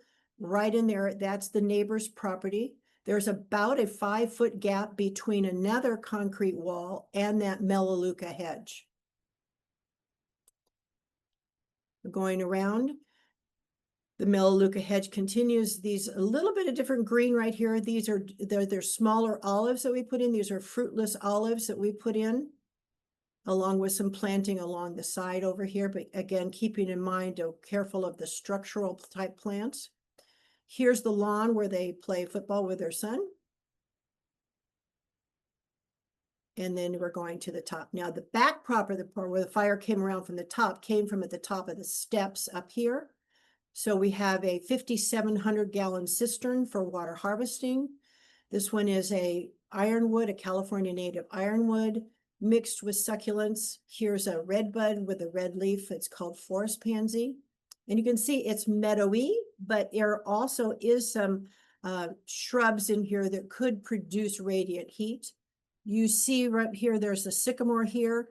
And then the trees along the side are a combination of agonis, which is a tree from Australia, and pine. You see the pine at the front of the property up above the second floor. This is an ADU on the property. Now, the fire happened in January, so the sycamores are leafless, they're deciduous.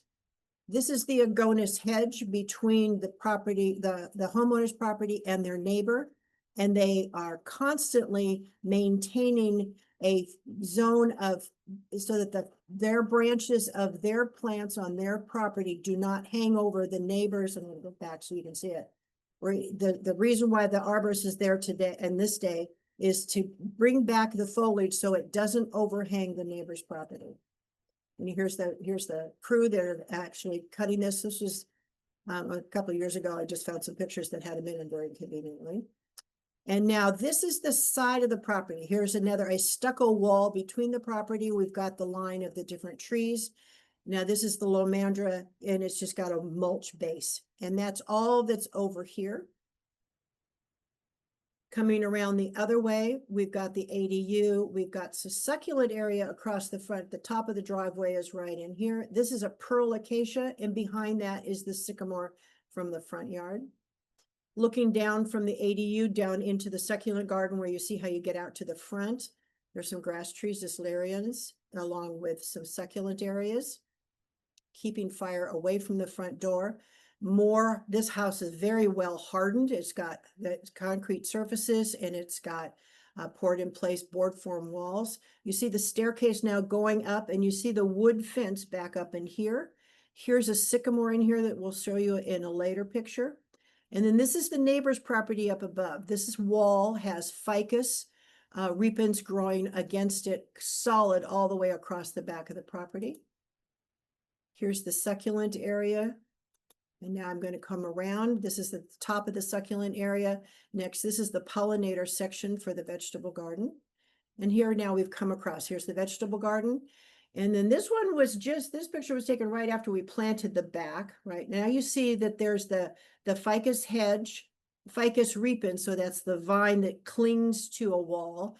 That's all along this hedge. Here is the Melaleuca hedge back here at the neighbor's property. And here's the ocean. And then this is a regular ficus nitida hedge up above. Going in the backyard, you see a combination. Here is the ficus. Hey, by the way, I just want to remind you that we have a hard out at 12 o'clock. Okay. So just so you can do time management. I hadn't told you that before. Okay. So we got ficus back here. This is on the wall. And then we've got this hot combination of grasses and shrubs and succulents on that wall. Here's some more forest pansies. And there we go around the corner. Now here we go back around the house, and now there's the pool again, and then this is the side yard. And here is the Melaleuca hedge. Okay, so the day started with me in January when the fire started. I got out of my office, which is at the other part of my house, and I looked out the window and saw the smoke. Got on TV, saw where the fire was, and then went to the ratio controllers I control for my clients. This one, I could see that the fire was there. I saw, and I basically began watering as soon as I saw the fire, the front lawn in the areas. So this is what happened, is the fire came down this Melaleuca hedge, came down into here and came across the back, and it came down this staircase. So this, my little markup of what I'm talking about here is the yellow line is where the fire stopped. The yellow is the fire stop. Here's the fire stopped here. The blue is where I had MP rotators that I could water the vegetation. And the green is where I had drip irrigation, which I started. So the fire came down and moved into the property in this direction, but yet stopped at the yellow. This is where Pamela showed you. See, the hedge has been, this tree canopy has been pruned away from the neighbor's house. It singed this fence and then came around. You see it singeing the bottom of the tree here and then came over to the wood fence. This now, the fence was replaced immediately to secure the property. But this sycamore is what it was at the foot. So this is where the fence started to burn, where it came down into the property. Coming down into here, and you see that staircase again. This is a California native Catalina Catalina cherry right in here that was a little bit singed, but it's coming back. This is an aloe tree. This is Hercules in here. And then you've got some of that lomandra. The lomandra rush seems to have just tolerated everything well. Everything kind of went around it. It didn't burn much.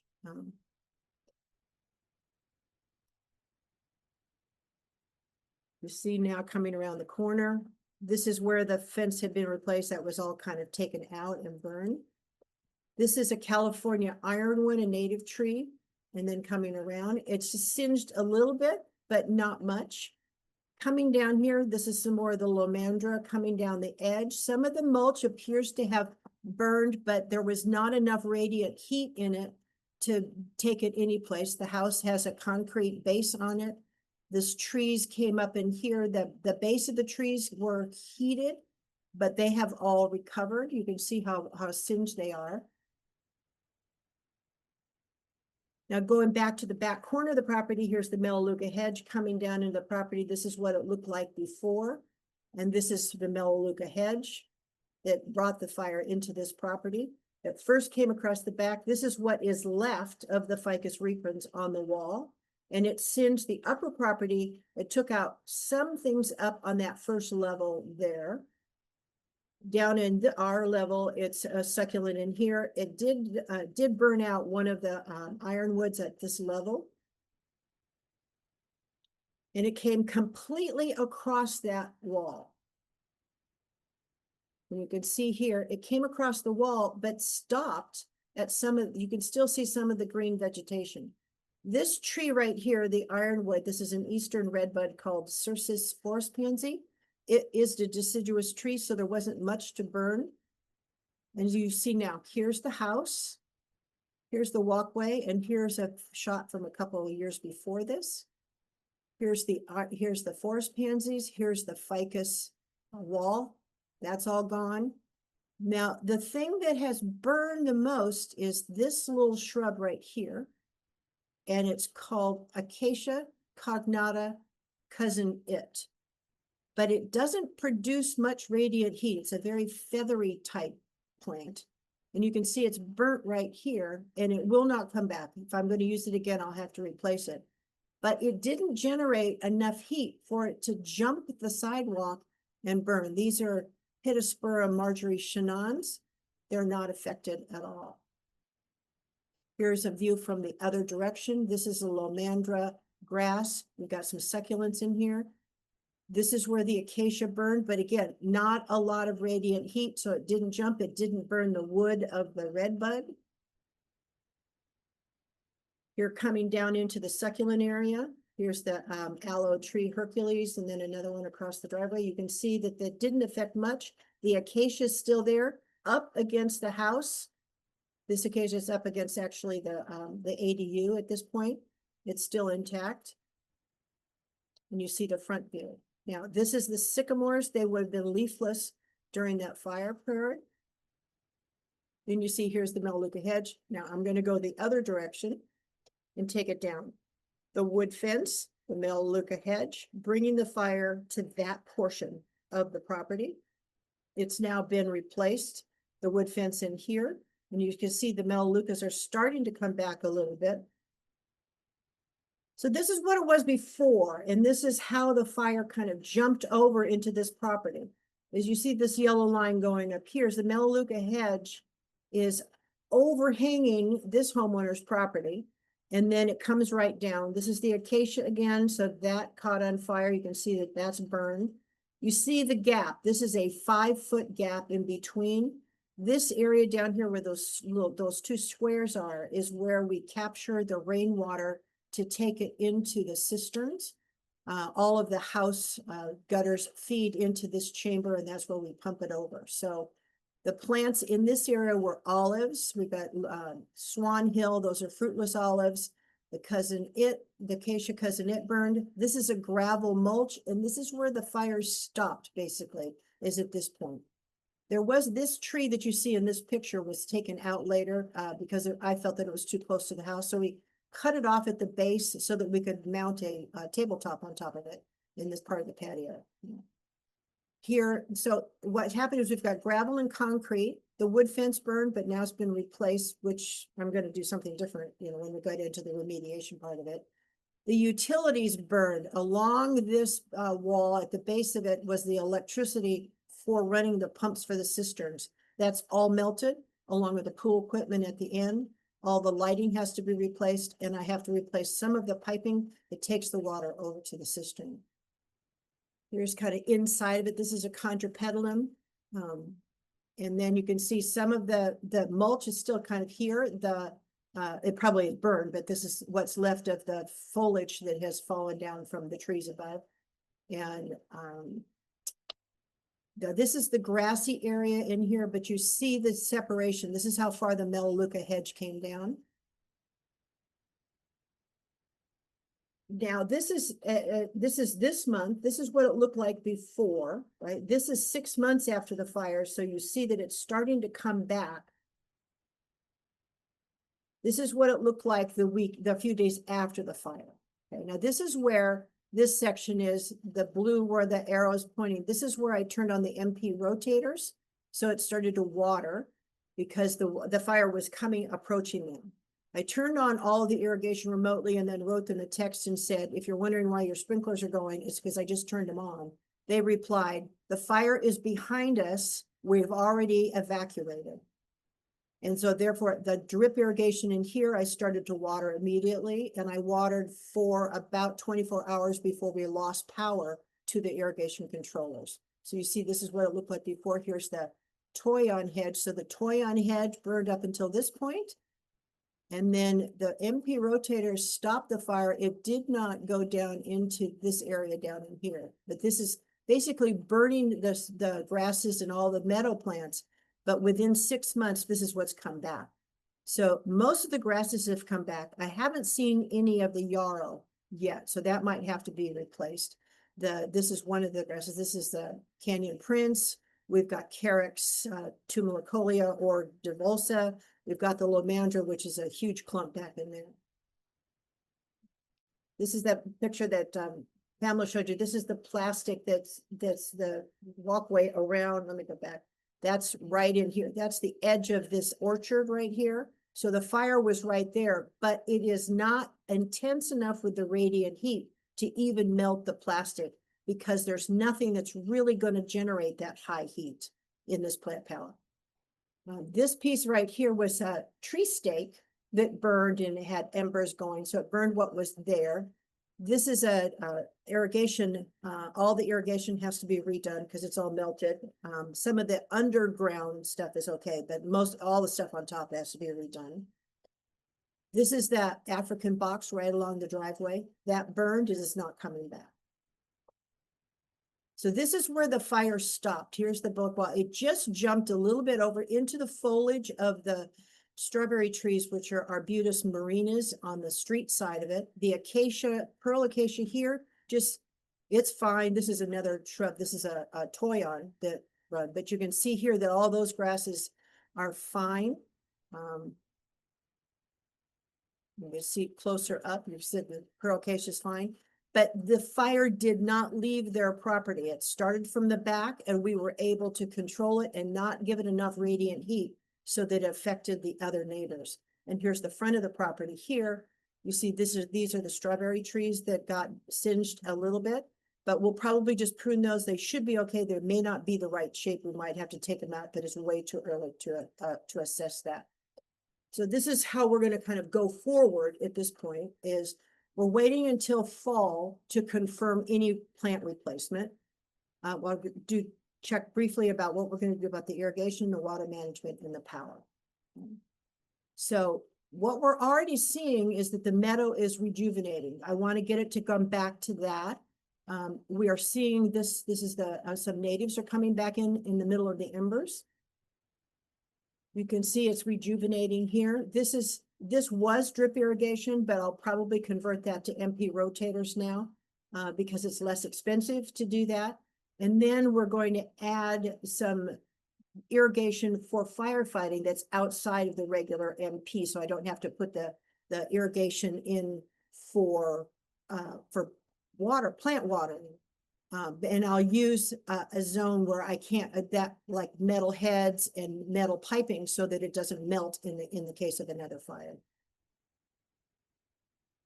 We're going to continue with the management of the tree canopy between the properties. You can see we are always going to keep it back away from the other house, and we'll prune more if that Melaleuca hedge comes back. We'll probably prune that a lot more severely in the future. This is the pool equipment. We are remodeling the swimming pool because it needs it, because there's been no water in it, and you can't have exposed, you can't expose this part of the pool. It just disintegrates, so it now has to be redone. But as far as the firefighting aspect of it, now that it's empty, we can drill a hole in the bottom and we can put a valve in there, and we can take the water out of the bottom, and we can then put an isolated pump just to get to that part of it. And so that we're going to do it with a 300-foot hose so that they could do firefighting of their own with that water. But you also have an option to call the fire department out, and they can tell you where they want a connection for the property. On your property, they'll tell you where the best spot is. And then you can put you could add the plumbing out to the street in order for them to tap into that water. The other thing that we have is we have solar panels up in top. So we don't know, this is the Melaleuca hedge, so we have to find out if the radiant heat from that affected the solar panels. And we don't know that yet, but this is another place where you have to look for debris before a fire to make sure that you're not going to bring fire to your roof. And then I'm going to adjust the water management things that we're going to do. Whether I'm going to keep water during the fire season, how I'm going to deliver it to different areas. And we're going to look at whether we have a backup to the power so that we can continue to run things. Now, this property is what's called hillside rated, which means I can't infiltrate uncontrollably, right? So I can't put a rain garden in this where I would normally take the rainwater harvesting water and put it in a rain garden to get it nice and saturated. But I can't do that on this property. So I'm stuck with just doing controlled release to any extra water that I generate. It is so awesome. I just think it's great. Thank you so much, Marilee. We are, we're going to be running right up to the hour. So pop back on to Q&A and answer questions as people start asking them in there. I'm encouraging everybody to get in there. Thank you so much for sharing that. It was really inspirational to see how it all came together and also how it survived. It's terrific. I'm not going to have time to finish the rest of the presentation, so I'm going to be, we're going to have to just pick it up in the next workshop, and I will find a way to do that. So I do want to just say that one of the biggest things that we're facing right now after the fires is that there is a real recognition that there's confirmation bias in the way all of us really are looking at the fire situation. And confirmation bias happens when you have a set of beliefs that you go ahead then and do your research in order to essentially justify your beliefs. And so you only look at the facts that confirm your beliefs. And that is an issue that's going on. The belief of the insurance industry and others is that, forest fires wildland fires have been wasteful and immoral. So, you can prevent them and you need to really be focused on landscape. But the tests that they do when they start to look at, comparing structures and so forth, are not actual situations. The plants aren't in living systems with microbial activity. There's no diversity or density. The mulch is way too big and not composted or not, living and so forth. And so they're really creating, the information is valid and helpful, and at the same time, in terms of landscape, it's a real challenge. And basically what we're running up against is what we call the parable of the river babies. And the parable of the river babies is, villagers are able to get together to grab babies out of the water as they come down the river, but finally someone says, hey, maybe we should go and try to figure out why babies are in the river to begin with. And that's really what we need to be doing with this landscape problem, because when these fires happened, California, despite the fact it was January, this part of California was actually in severe drought. This little nook where we live was already in severe drought as of January 8th. And so we need to recognize that the things that we are going to be doing in these landscapes and urban environments are going to have to actually be reversing that first and foremost, and not just complying with a fire issue. And this really gets back to our understanding that when we have hot surfaces, this is evaporating water, it's making things drier, it's making plant material drier, it's making the whole system weaker. And if we have a cool surface, we can actually condense water and make the system stronger. So we need to be finding ways to condense water, and the only way that we can do that is by keeping the surface of the earth cool, by making sure that we have plant material that's absorbing the heat, making sure, the usual solar radiation, and also putting the rainwater in the soil storage in that green water zone to fill that up. That's what cools the surface, and creating, or that's what cools the earth, and creating a soil aggregation. And the way that we do that in the wildland urban interface is by doing regenerative land management, which means we need a lot more animals on the land, a lot more animals, preferably animals that were here for thousands and thousands of years. But in the absence of them, we find other animals to do the work, because they are the ones who can clear the vegetation, but at the same time be regenerating the land.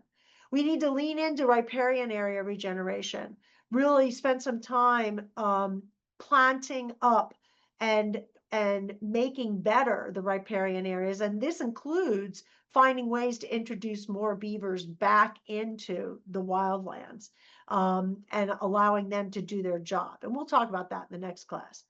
We also need to be bringing more of these chaparral species onto our hillsides in order to control erosion and control and bring them into the landscape area. The ones that are suitable for landscaping, that are able to kind of adapt to a landscape situation, we need to bring them in because they have a relationship. And we also need to make sure that if we're going to irrigate, we're irrigating at the right time, which is basically in the winter time. Of course, capturing rain as a backup supply, making sure that we're applying compost and worm castings to keep boosting microbial activity, especially after a fire where we don't want to disturb anything. We may have toxic situations, applying the compost, applying the worm castings, and then planting a cover crop. And doing phytoremediation as much as possible, where we can regenerate the microbial community and soil health by putting down more plants more diversity, more density.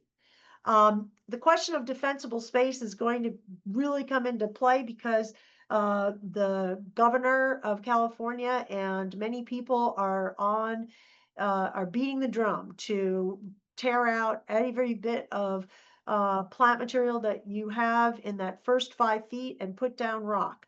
And as you've seen in the pictures that Mary Lee showed and in others that we showed, this is not a one size fits all solution. It should not be a one size fits all solution. It is not necessarily the best advice. Ground zero with no combustibles. Well, this as an irrigated yarrow, you know, would that stop fire or would it slow it down? Probably. Certainly would slow down embers. What about irrigated landscape or lawn or natural lawn maintained at 4 inches? Making sure that we have non-combustible permeable pathways, but that we do have plant material, because when we get rid of the plant material, we create wind tunnels. And I think of that like with Marilee's situation where, it's basically like a wind tunnel right along the wall with the ficus repens. Between that and the line of the red buds and Lionothamnus, it's just like a wind tunnel sending the embers down, sending the fire, right along the wall and down that bowling alley. Maybe what we need to do is more staggered planting, more grouping of planting to break up the wind patterns, break up the ember patterns, the ember movement patterns. And we saw a lot of these materials in Mary Lee's project, which are great. We can use pavers and so forth in the 0 to 5 zone, but make sure that they are irrigated, make sure that they are permeable. And also this might be a place where we can start to do a little bit more rainwater capture, even though it's 0 to 5. If we keep it super shallow, less than 6 inches deep, this is a possibility if we do it right. Making sure that we do, as Mary Lee said, management of the trees, no deadwood. Deadwood is deadwood. And judiciously lifting skirts, planting things in groups with these wide pathways in between, and being cognizant of some of these ignitable and combustible plants, but not writing every plant off as combustible, because don't forget, the tests for combustibility are essentially being done in burn chambers.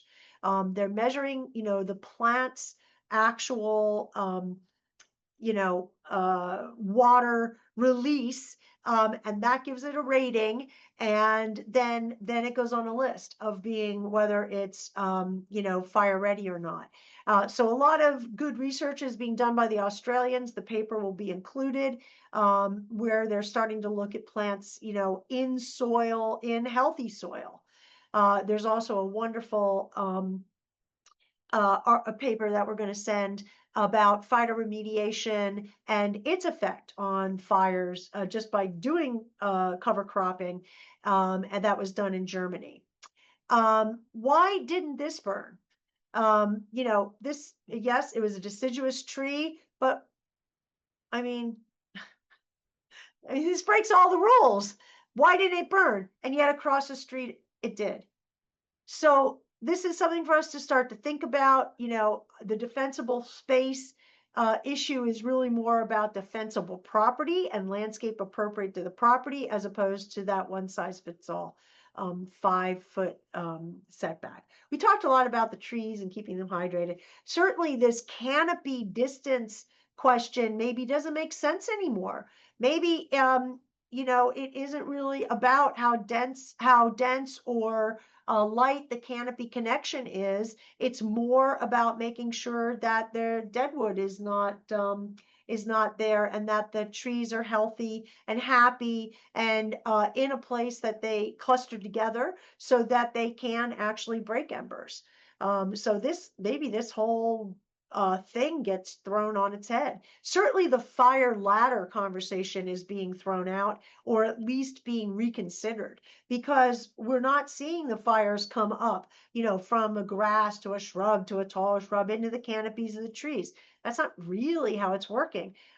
So maybe instead these fire ladders are actually creating, as Stephanie said, windbreaks and ember breaks. What if a paradigm like Suji tree planting, Suji forest, which is exceedingly dense and very small planting, was the right thing for urban areas? What if, who's doing the research to figure this out? Because these are certainly the types of systems that have the most healthy trees and the most healthy understory, and ultimately the most healthy soil. Why isn't this one of the most healthy things we could do for an urban setting? Now, was fuel modification needed in this situation? Probably, but it's not an eradication down to bare earth. This is Temescal Canyon in 2024. This is what burned. And, yeah, we have to talk about it. But it's certainly not about bare earth. It is maybe about reducing, dead material and making sure that things are taken care of on these hillsides. But it's not, just a slash and making open space. So correct spacing of planting so that we limit pruning. And because every time we prune, we get weak growth. We need more water in order to do it. Getting rid of fertilizers, pesticides, and herbicides. Why? Because all of those things weaken both the plant and the soil biome, which means that the plant material isn't able to be hydrated. It's not doing its job. Make sure we're holding on to rainwater in soil and in cisterns, and really in soil everywhere by directing it even into just 3-inch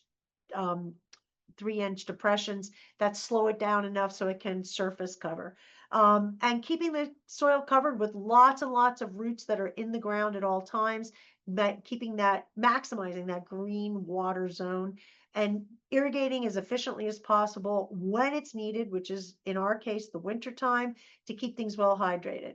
Think about that redundant irrigation that Marilee talked about.